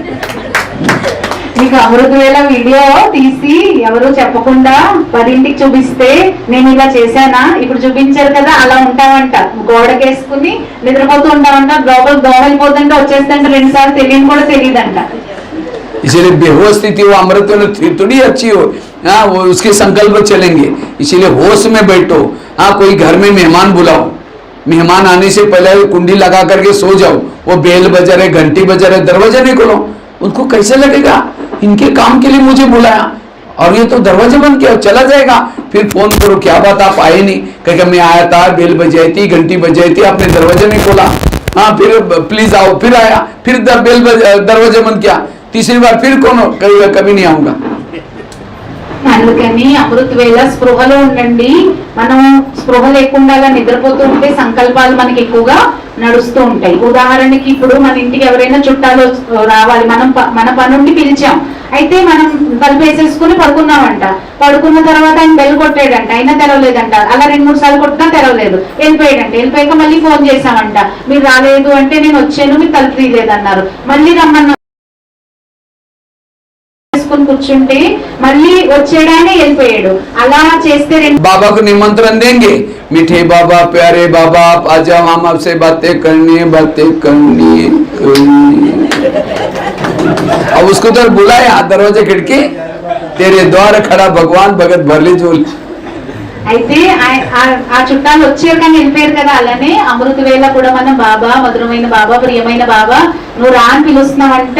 పిలుస్తూ పిలుస్తూ పడుకుపోతున్నావంట. బాబా వస్తున్నారు, నీ ద్వారంలో నిలబడి ఉన్నాను నేను భగవంతుణ్ణి అని అంటారు, కానీ మనం ఆయన పట్టించుకోవట్లేదు. इसलिए आंखें खोल करके बैठो। तो बाबा को तो बहुत बिजी है, तो चला जाता है, फिर अचानक नींद खुल गई कि फिर कहेंगे मीठे बाबा, फिर बाबा देखता अच्छा, फिर बुला रहा है, फिर आता है, फिर सो जाते हैं। इसलिए आंखें खोल करके बैठो, और केवल खोल के भी नहीं, అందుకని మనం కన్నులు తెరిచి స్పృహలో యోగంలో కూర్చోవాలి. అయితే నిద్రపోయాం, మళ్ళీ లేస్తాం, మీటే బాబా, ప్యారే బాబా అంటాం, మళ్ళీ పిలుస్తున్నాడు, మళ్ళీ బాబా వస్తారు. అలా కాదు, చక్కగా కన్ను తెరిచి అటెన్షన్ తో కూర్చోవాలి. समझो कोई मेहमान घर में आया, उसके चेहरे की तरफ देखते रहो, वो कहेगा फोन क्यों किया था। इसी तरह कई भाई बहन योग तो उठे, మదనంలో మదనమై కూర్చోవాలి, మంచిగా యోగంలో కూర్చోవాలి. कई तो क्या करेंगे, मैं आत्मा हूँ, शांत स्वरूप शक्ति, अब जा रहे चांद सूरज तारांगन के, अब तारांगन के बाहर से झुटका नहीं दिया, हड्डी गुड़ी टूट जाएगी। చంద్ర తారాగణాలకి పైకి వెళ్ళాలా పడుకుని పోతారంట. పోతే మనకి ఏమొస్తుంది ప్రాప్తి? एक कुमारी ने मुझे क्वेश्चन पूछा, कहते भाई साहब मैं अमृत भी नहीं जाती हूँ। हमने कहा क्यों? कहते पर बहुत अंधेरा होता है।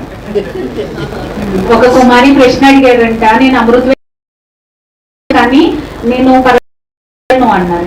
ఎందుకు వెళ్ళవంటే ఆ టైంలో మా ఇంటి పైన అంత చీకటి ఉంటుంది అని చెప్పారంట. एक कुमारी ने कहा कि भाई साहब मैं उठता ही नहीं। हमने कहा क्यों? कहते नींद ही नहीं खुलती। हमने कहा अलार्म लगाया करो। कहता लगाता हूँ लेकिन सुनाई नहीं पड़ता। हमने कहा क्यों? कहता मैं सोने के लिए ऊपर बरामदा में जाता हूँ, अलार्म तो धरती पर मेरे बेड के पास बजता है, इतना लंबा डिस्टेंस है।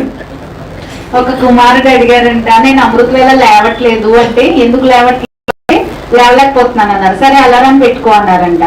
అలారం పెట్టుకుంటాం కన్నా నాకు అది వినబడట్లేదు అన్నారంట. ఎందుకు వినబడట్లేదంటే నేను నిద్రపోను, మరి ఇదేమో భూమి మీద ఉంది, చాలా డిస్టెన్స్ ఉంది కదా అని చెప్పాడంట. इसलिए अटेंशन से योग में अमृत, जिसकी अमृत वेला अच्छी है, उसको आत्मिक स्थिति है, उसको कोई निगेटिव संकल्प नहीं चलेगी। और दूसरी धारणा है, रोज क्लास योग करो। क्लास कितना बजे होता है यहाँ सवेरे? 7 बजे। योग कितना बजे चलता है? 6:30 बजे। पूछता ही नहीं, इसलिए की सबको धारणा करनी है, पहले आकर के आधा घंटा योग करना है। और कल से अभी शुरू करना, अभी मम्मा महीना चल रहा है ना, मम्मा के संकल्प, यही दृढ़ संकल्प करो, सबको संगठन का उतना योग मिलता है। अमृत वाला घरों में करते हैं, शाम को भी घरों में क्लास के पहले जो योग करेगा, सेंटर का वायुमंडल पावरफुल बन जाएगा। और जो सवेरे एक हाजिरी लगाओ, पीछे बाहर एक घड़ी रखो और वहां एक रजिस्टर रखो। जो 6:30 बजे आएगा फर्स्ट नंबर में, 6:15 तक आएगा, 6:45 तक आएगा सेकंड, और 7 से पहले आएगा थर्ड, उसके बाद की गिनना नहीं। और जो दिवाली రెండోది ఏం చేయాలంటే, క్లాస్ 7ంటికి కదా, 6:30కి ఒక అరగంట ముందు యోగా ఉంటుంది కదా, ఆ యోగానికి తప్పకుండా రావాలి. ఉదయం ఏమో మనం అమృత వేళ ఇంట్లో చేసుకుంటాం, సాయంత్రం ఇంట్లో చేసుకుంటాం, మరి సంఘటన బలం ఎలా వస్తుంది? సో క్లాస్ ముందు అరగంట ముందు యోగం చేస్తే వైబ్రేషన్ కూడా మంచిగా తయారవుతుంది. కాబట్టి దివాళీ ముందు వరకు, దీపావళి వచ్చేంత వరకు రేపటి నుండి మొదలు పెట్టండి. ఇది మమ్మ మాసం కదా, సో బయట ఒక రిజిస్టర్ పెడతారు. 6:30 గంటలకు వస్తే ఫస్ట్ నంబర్, 6:15కి వస్తే రెండో నంబర్, 7 గంటలకు వస్తే మూడో నంబర్, ఆ తర్వాత నుండి ఇంకా నంబర్ లేదు. సో ఈ విధంగా మీరు ఎవరైతే రేపటి నుండి దీపావళి ముందు వరకు ఈ విధంగా యోగంలో వస్తారో వాళ్ళకి సమ్మాన్ చేస్తారు, గౌరవిస్తారు.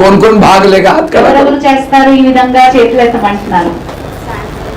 जहाँ भी आप शाम को आने वाले, शाम పట్టదు 15-20 నిమిషాలు, కానీ ముఖ్యమైనది ఏంటంటే యోగం.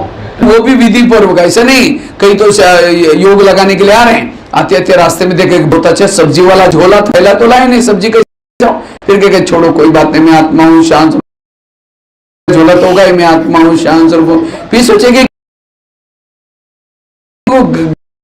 क्या आता है, कम क्या था, बंदे चलो उसके लिए इडली बनाओ, लेकिन रात को दाल चावल तो भिगो ही नहीं, चलो छोड़ो कुछ टाइम पूरा हो गया। ऐसा योग कोई काम का नहीं। యోగం కూడా విధి పూర్వకం ఇలా కాదనమాట. ఉదయం వచ్చాము, కూరగాయలు చూసామంట. కూరగాయలు చూసి సర్లే వెళ్ళేటప్పుడు కొనుక్కుందామని అనుకుని వచ్చాం, కూర్చున్నాం. యోగంలో రెడ్ లైట్ వెలుగుతుంది, మ్యూజిక్ వస్తుంది. నేను ఆత్మ శాంతి స్వరూప్, అవును కూరగాయలు కొనాలి కదా, నేను బ్యాగ్ తెచ్చుకోలేదు అని ఆలోచన నడిచిందంట. మళ్ళీ ఆత్మను శాంతి స్వరూప్, మళ్ళీ సర్లే ప్లాస్టిక్ బ్యాగ్ కొనుక్కుందాంలే అని అనుకుంటామంట. మళ్ళీ కొంతసేపు అయ్యాక నేను ఆత్మ శాంతి స్వరూప్ అనుకుంటాం. మళ్ళీ ఆలోచన నడుస్తుంది, అరే ఇంటికైతే చుట్టాలు రావనున్నారు, మరి వాళ్ళకి ఏం పెట్టాలి, ఇడ్లీ దోశ పెట్టాలి కదా, ఎలాగా, అయ్యో పప్పు నానబెట్టలేదు, మళ్ళీ నేను ఆత్మ శాంతి స్వరూప్ అని నడుస్తుంది. ఓన్లీ ఇంకోటి ఏదైనా టిఫిన్ చేసి పెడదాం.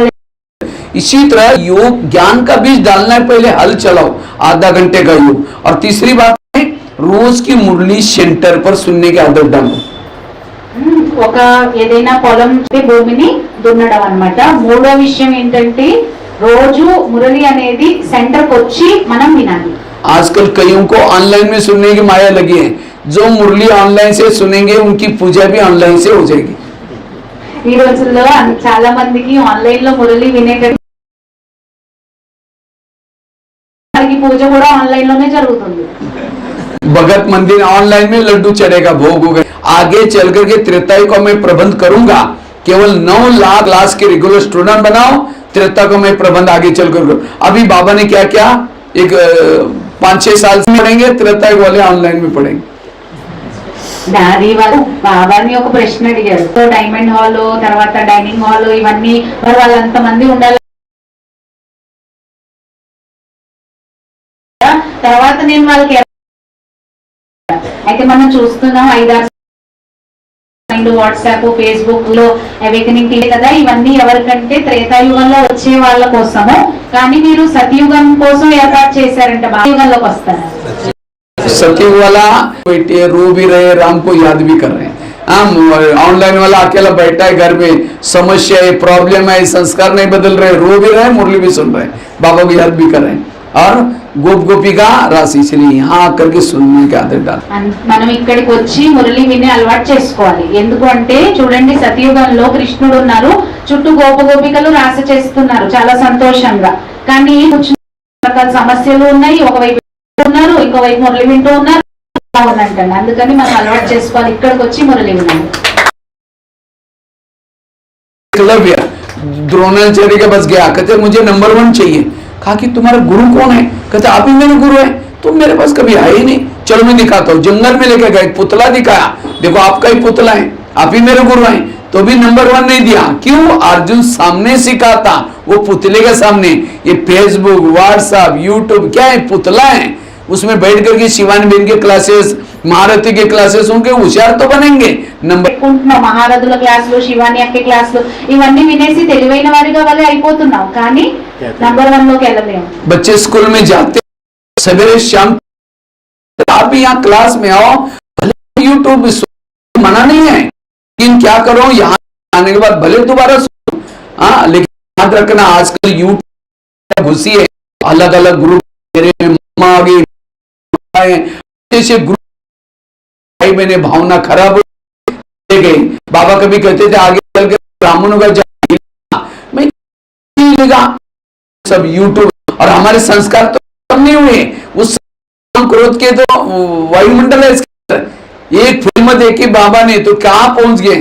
और इसीलिए बाबा बच्चे इससे बच करके रहो, इस साधनों से सवेरे अच्छी तरह अमृतला करो, क्लास करके आप पैदल करो, यहाँ करके बैठने वाला आधा घंटा सुनो, साधन सुनो, लपेटा नहीं, ये एक प्रकार क्या ही है। इसलिए इससे बच कर रहना, ये 3 चीजें का करना से तब आपको कहीं भी नेगेटिव संकल्प नहीं चलेंगे, इन चीजों से आत्मीय बन जाते। కాబట్టి అన్నయ్య గారు ఏం చెప్తున్నారంటే ఈ 3 విషయాలు మనం పక్కా చేసుకోవాలి. ఒకటి అమృత వేళ, రెండోది 6:30కి యోగము, మూడోది మురళి అన్నమాట. భలే మీరు మురళి ఇక్కడికి వచ్చి ముందు వినండి, తర్వాత కావాలంటే యూట్యూబ్ లో అది వినొచ్చు, తప్పులేదు, కానీ అదే ఆధారంగా చేసుకోవద్దు. ఈ రోజుల్లో యూట్యూబ్ లో కూడా రకరకాల మాయ వచ్చిందనమాట, రకరకాల గ్రూపులు తయారయ్యి మాలో అమ్మ వచ్చారు, బాబా వచ్చారు, ఈ విధంగా అవి విని విని కొంతమంది భావన పాడి అర్థమయ్యేది కాదు, ఇప్పుడు అర్థమవుతుంది. అందుచేత అది ఒక చక్రవ్యూహం లాగా తయారైంది.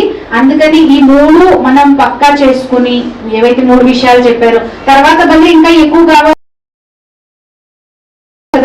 వెళ్ళాక, అలా ఉదయం సాయంత్రం ట్యూషన్ పెట్టుకుంటారు. అలా కావాలంటే వాడుకోవచ్చు, కానీ ముఖ్యంగా ఈ 3 పనులు మాత్రం మీరు తప్పకుండా చేయాలి. कई तो क्या कहते हैं हम गुरुवार को ही आते हैं सेंटर पर, बाकी क्या है दूर पड़ता है, पैसा खर्चे करना पड़ता है, रिक्शा के लिए पैसा देना पड़ता है.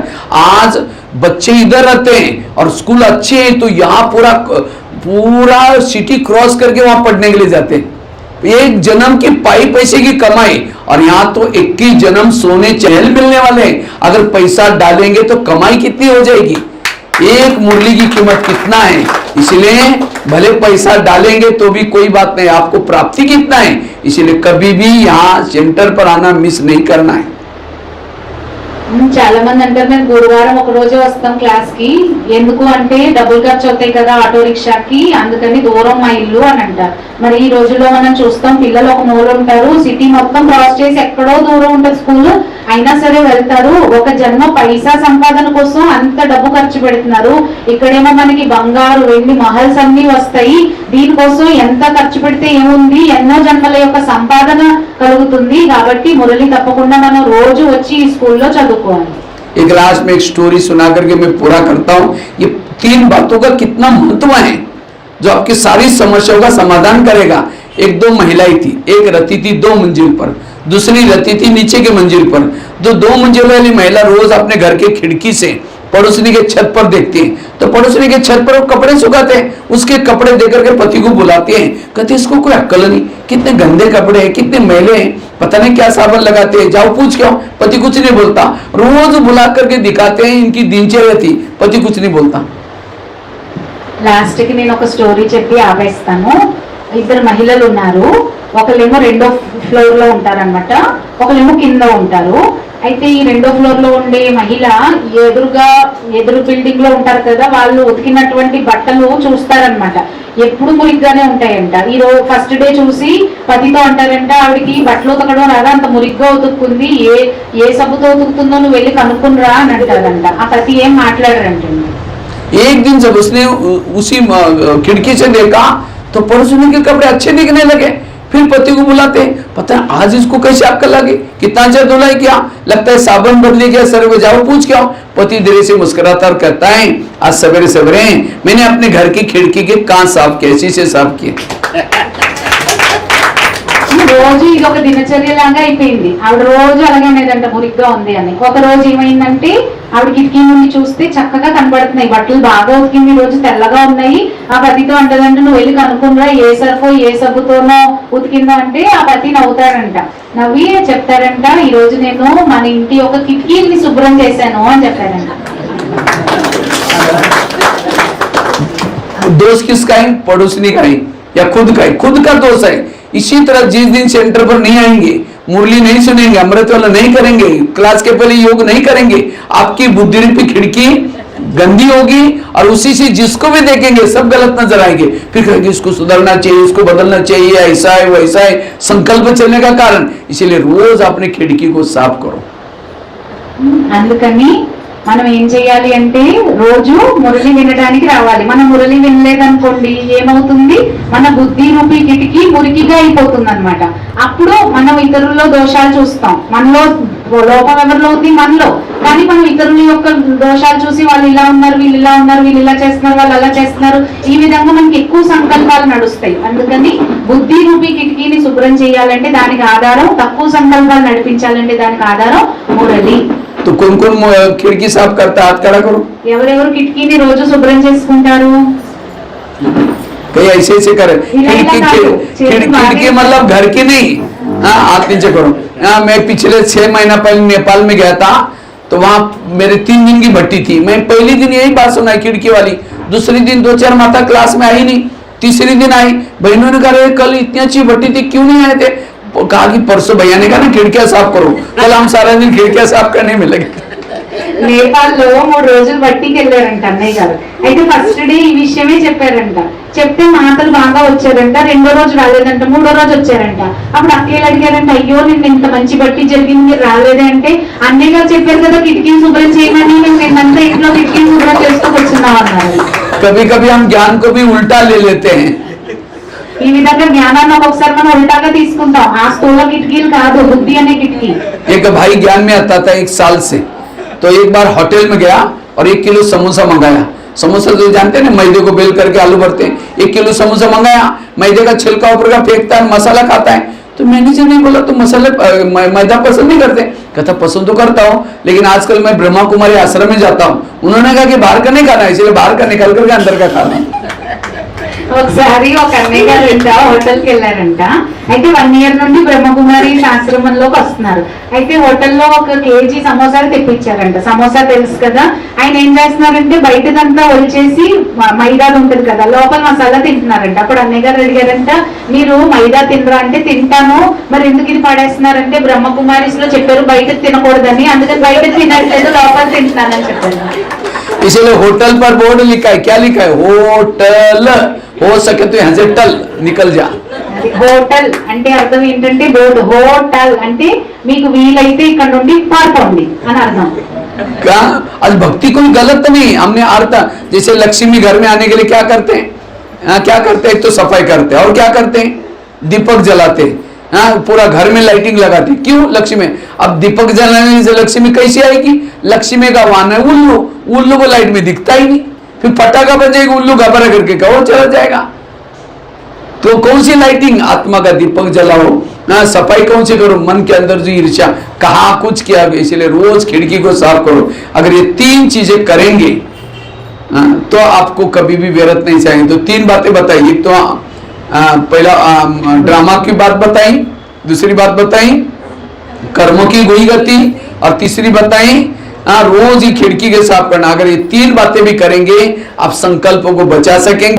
వాహనం ఏంటి అంటే గుడ్లుగుబ, అవును, దానికి కనబడనే కనబడదంటండి. అసలు ఆ లైట్ కాదు వెలిగించడము, మన మనసులో ఉన్నటువంటి ఆత్మజ్యోతిని ఇప్పుడు చెప్పినటువంటి విషయాలను ఎప్పుడు మర్చిపోకూడదు. అప్పుడు మనకి కోపము రాదు, చెడు నెగటివ్ సంకల్పాలు కూడా నడవవు. ఒకటి ఏంటంటే డ్రామా జ్ఞానం చెప్పారు, అది గుర్తుంచుకోవాలి. రెండోది కర్మల యొక్క గుహ్యగతి అనేది గుర్తుంచుకోవాలి. మూడోది ఏవైతే 3 విషయాలు చెప్పారో, అమృతవేద యోగం, క్లాస్ ముందు యోగం, క్లాస్, ఈ 3 చేస్తే మనకి ఎటువంటి సమస్యలు వచ్చినా కూడా పారిపోతాయి.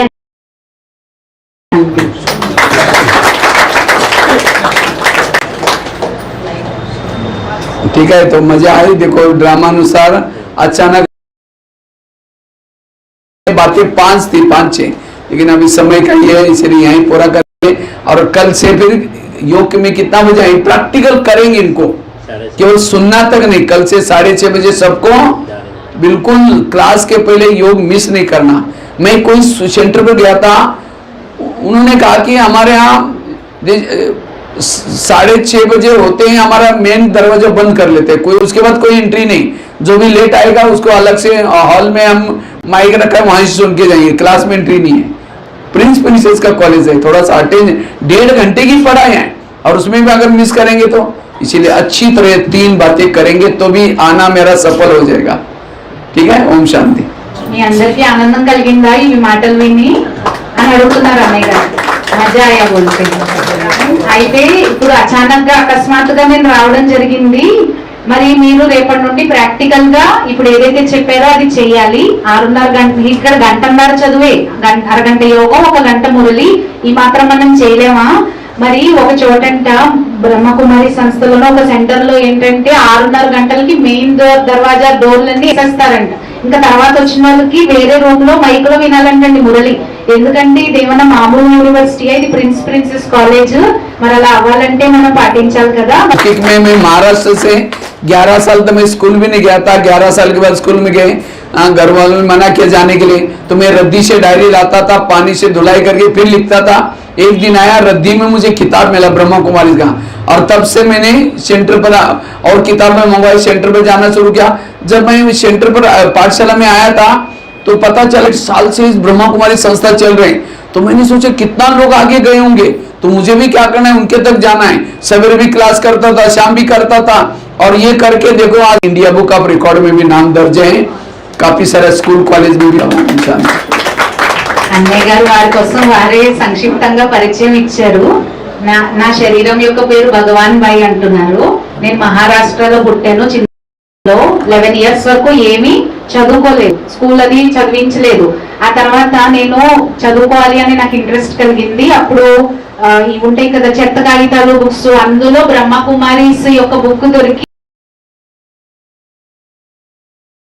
వచ్చిన తర్వాత ఈ బాబా యొక్క చదువు అనేది మొదలు పెట్టాను. నాకు అప్పుడు తెలిసింది 48 సంవత్సరాలు ఉంటారు, అది జ్ఞాపకం చేస్తాము.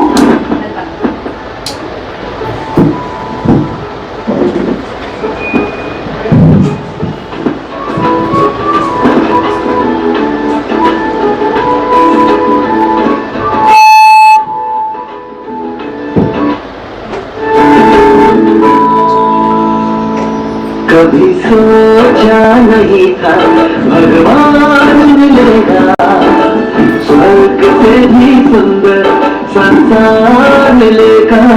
कभी सोच भगवान मिलेगा, स्वर्ग से भी सुंदर संसार मिलेगा। कभी सोचा नहीं था, एहसास हो चला।